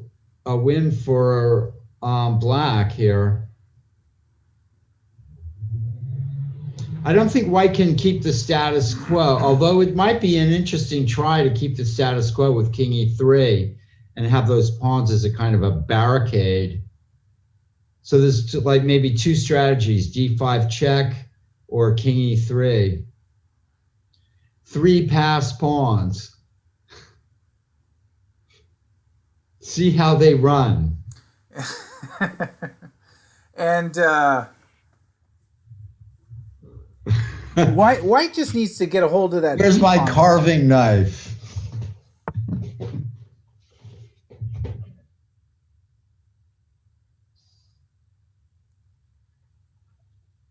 What were you saying? I was saying, no, White just needs to get a hold of the black B pawn. My student Mike Hilliard won both of his games tonight. Fantastic. Wow. And who'd he beat in the last round here? That would have been... He beat Cleveland Lee. Okay, there's another one of my students. Good job to Good job, Mike, though. Mechanics Institute Yeah, trustee. Good going, Mike. yeah. So this is going to be a standoff here. Black is going to try to make his pass pawn on the queen side, but White has this barrier of pawns. I feel like White shouldn't be able to hold this. It just feels like it's tougher with those pawns. If King C3, for example, then Black can just tempo around and force White to play E5 at some point.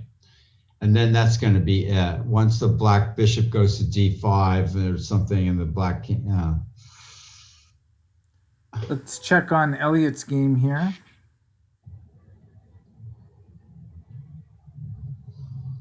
Like danger everywhere here. Queen G3 is the idea. I suppose White could try taking on H3. What happens on Rook B8? I mean, Rook B8 looks pretty good.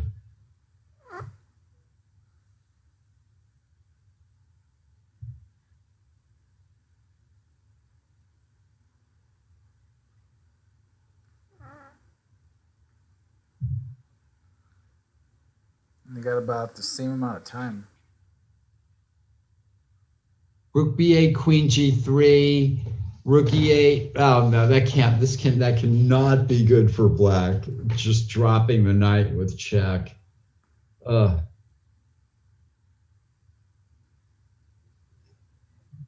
E4, it looks as a nice looking move, Alexi. And then maybe Rook F5. And Black is going for broke here. All right, Elliot's figured this one out. It looks like Nicholas Wang might be on his way out here. I was initially looking at King F8, except for Queen H8, mate. Yeah. That's nice. That's a nice little mate. These are scary positions where it's like, are you going to get mated or is your opponent going to get mated? I guess. Yeah, what? I remember this is the only game that I ever remember where this was the case, but it was classic. I wish I had that score sheet still. It was a game I played at Lyra, and it was probably 1986, where my opponent. And I was around 1600. My opponent was around 1600. My opponent had mate and one on the board. And, it was sort of a complicated position. There were a lot of pieces like in the corners, all this stuff, right? My opponent had a mate and one on the board. And I'm staring at it, right? And he's thinking. So, obviously, I know he doesn't see it.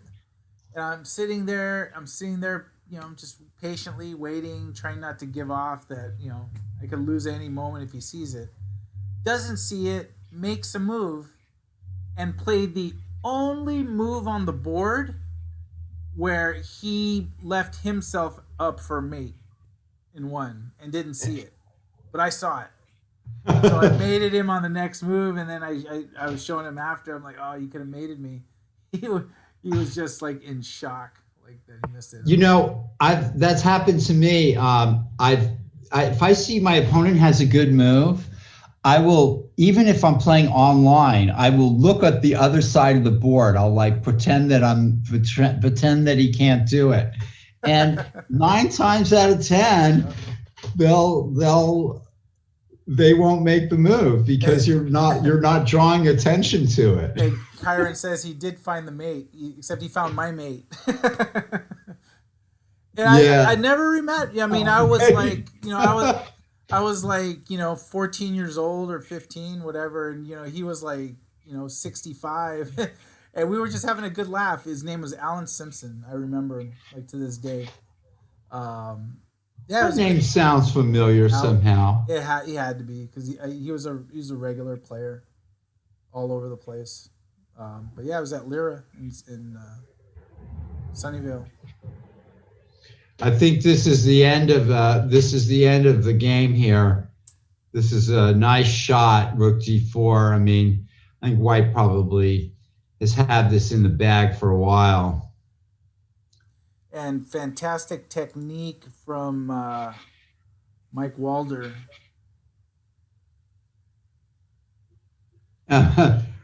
Kyron's got his own story.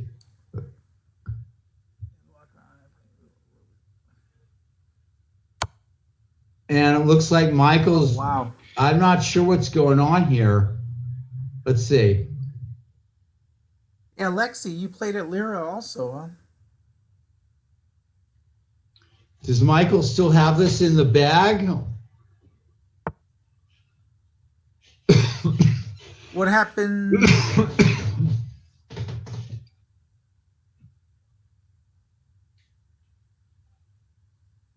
Yeah, right. That's a win.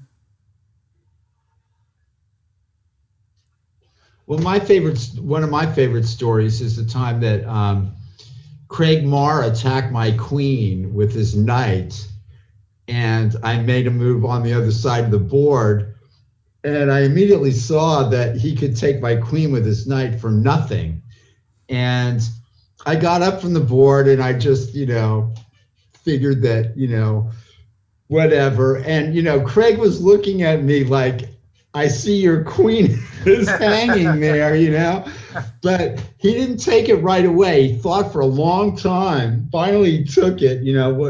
Is there some kind of trap here, or what did you just do? Well, I mean, look, Kyron's in the chat. He was saying he was playing an FM, made a blunder, and so I'm guessing the opponent wasn't at the board. So he made the move, but then made the blunder. But then as he was coming back, Kyron offered the draw, and he took it, not realizing the blunder that was played on the board. Yeah, everybody's got a story like that.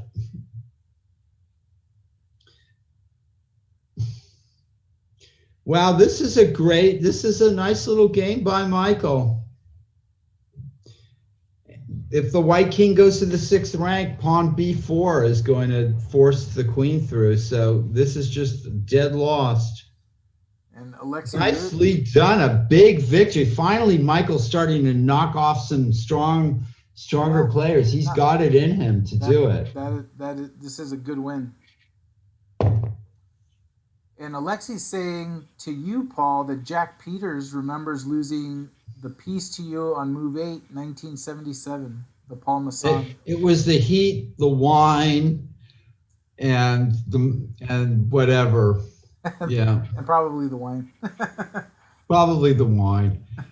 It was. Hey, you know what? I just drove by there. I was driving to Saratoga to go to a park because I've been walking around all over the city because that's all there is to do. Right. And I was driving to Saratoga and I saw it and I'm like, hey, that's where they're talking about Paul Masson. Did you drive up to the vineyard? No, I passed it because there's a park, but on the road I saw it because it said on the gate. Paul Masson. Yeah, there were 3 tournaments, I think, 3 Paul Masson tournaments, or maybe 2. And they were incredible events. Max Erva and Boris Spassky, 2 ex-world champions, showed up one year. Wow. George Koltanowski gave his Knights tour up there in the winery.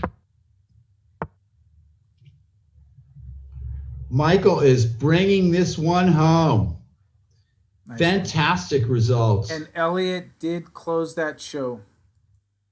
This is the final position. Nice win. And Karen, A1 queen instead of bishop d7. Because then what, queen e5 is made or something like that? Queen f6 mate. And nice. And the great thing about Nicholas Wang here is he lost, he resigned, and he is analyzing in the chat with Elliot. Nice. Wow, that's just the perfect thing. The Yep. perfect thing. Yep. That you can still do that. I can't wait till we're all back doing this in person, but this is the next best thing. I mean, it's got to be for chess players. And for young chess players who this is absolutely essential that they can get this kind of thing happening. And continue, now. because it would have been so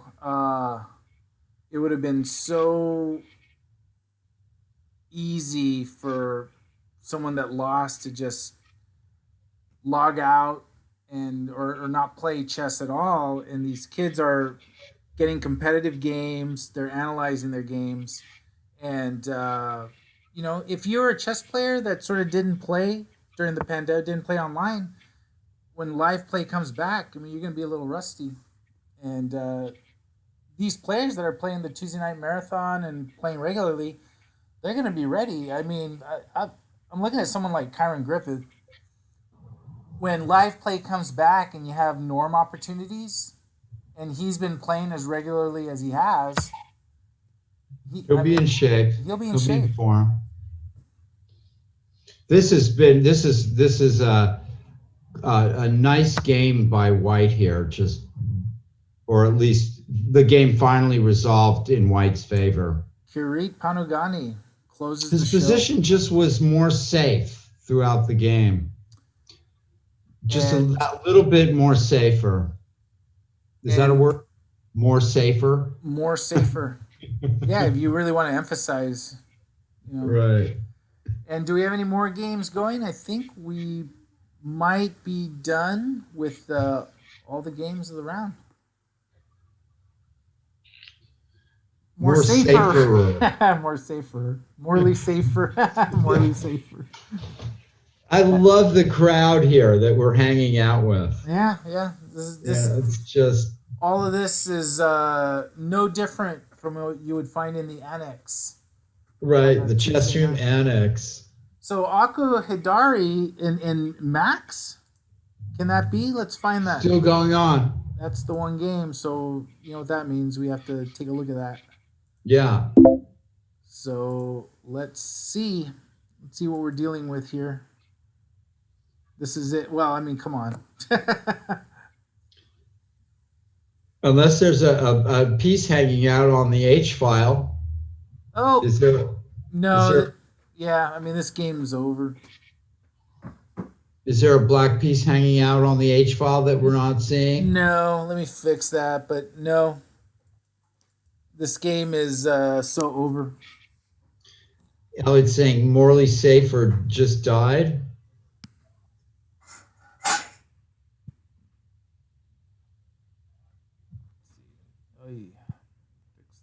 What's going on in this game without the H file? I'm fixing it. No, I mean, actually, there could be a new form of chess where the H file remains hidden and then a piece comes out like a gopher or something and grabs grabs something and then runs back on the H file. Here we go. Let's let me just put up a board. So what are the standings? Let's see. Actually, let's see if we have an update. Wow, we're going to get fantastic.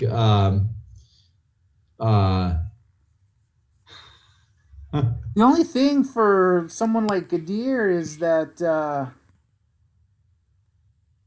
who's left to challenge,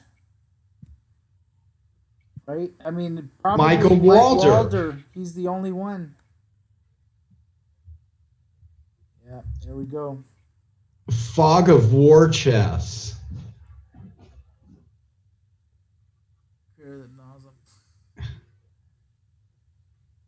Somebody told me there was some kind. I heard that there was some kind of meta chess championship or something that had just been held, and somebody was the world champion now at that. and we are waiting for the update of the standings after 6 rounds. Elliot has some question: how much is second? And I do not believe we have the final prize pool ready to go, but it'll be about. Actually, that's a good question. About 225 ish, around there.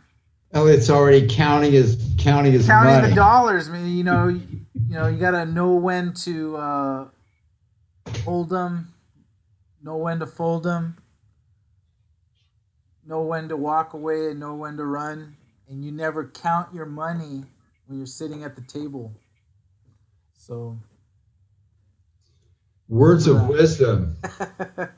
I should make a song about it.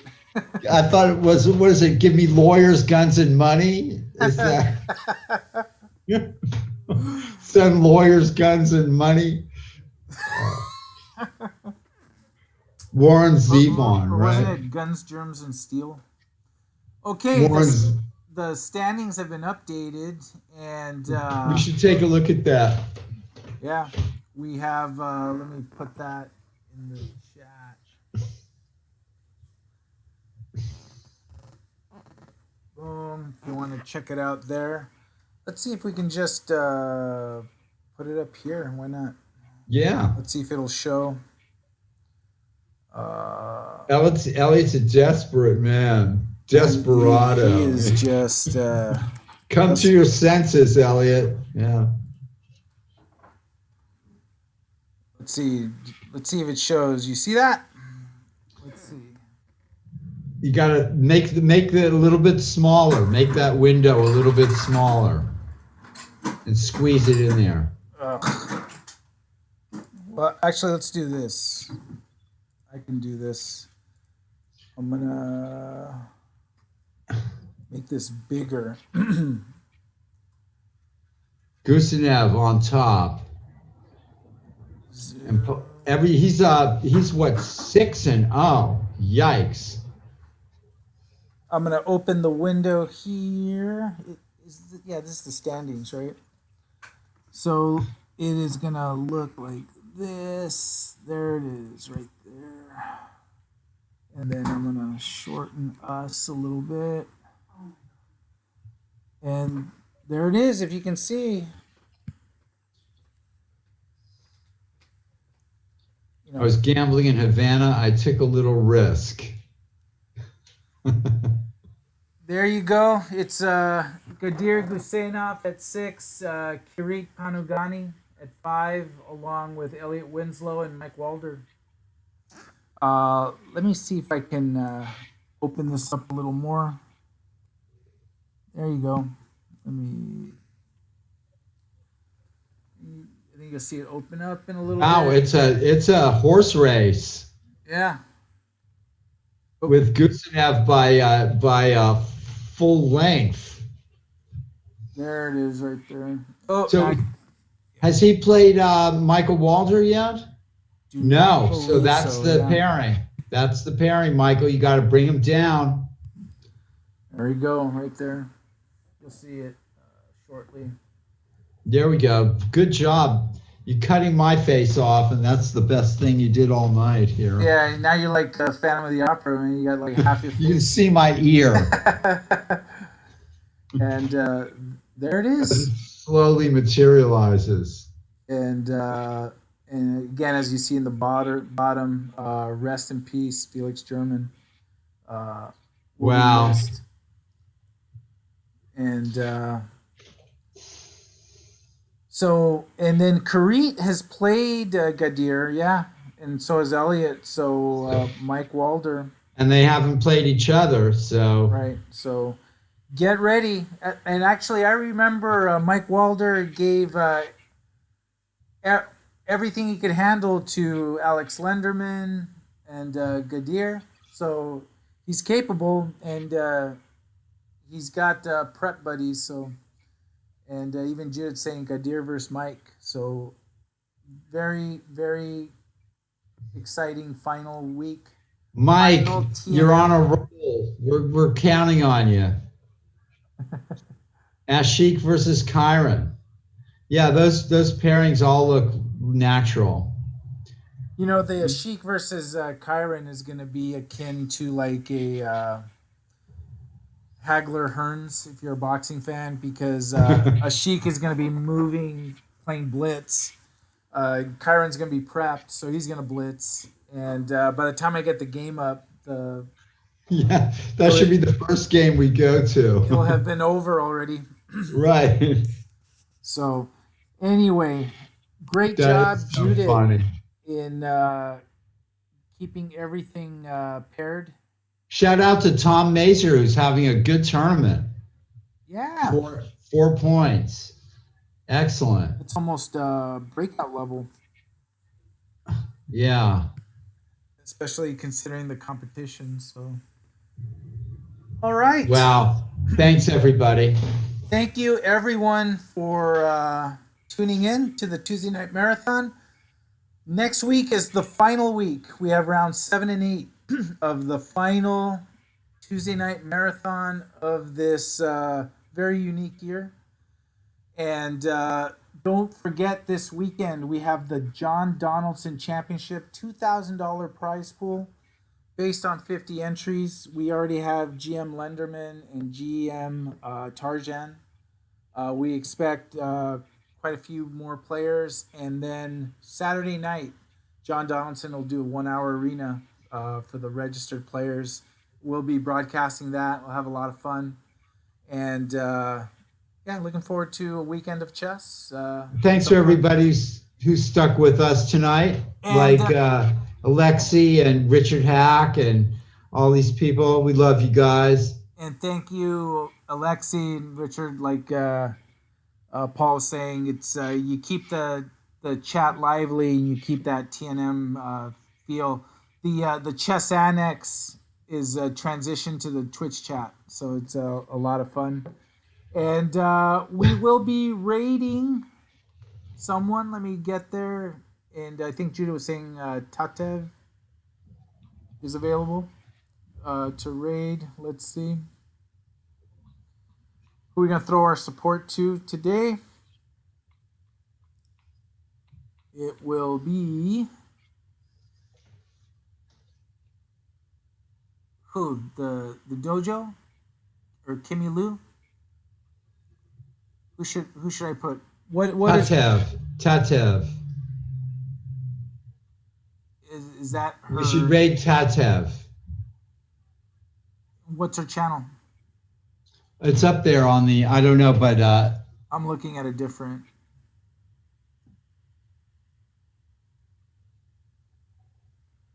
she's up there. Oh yeah. Okay. Here we go. Oh, did she do it already? Oh, there it is. All right. Thank you, everyone, and have a good night. We're rating Tatev Abrahamian. Thanks, Thanks, everyone. everybody. Hold on.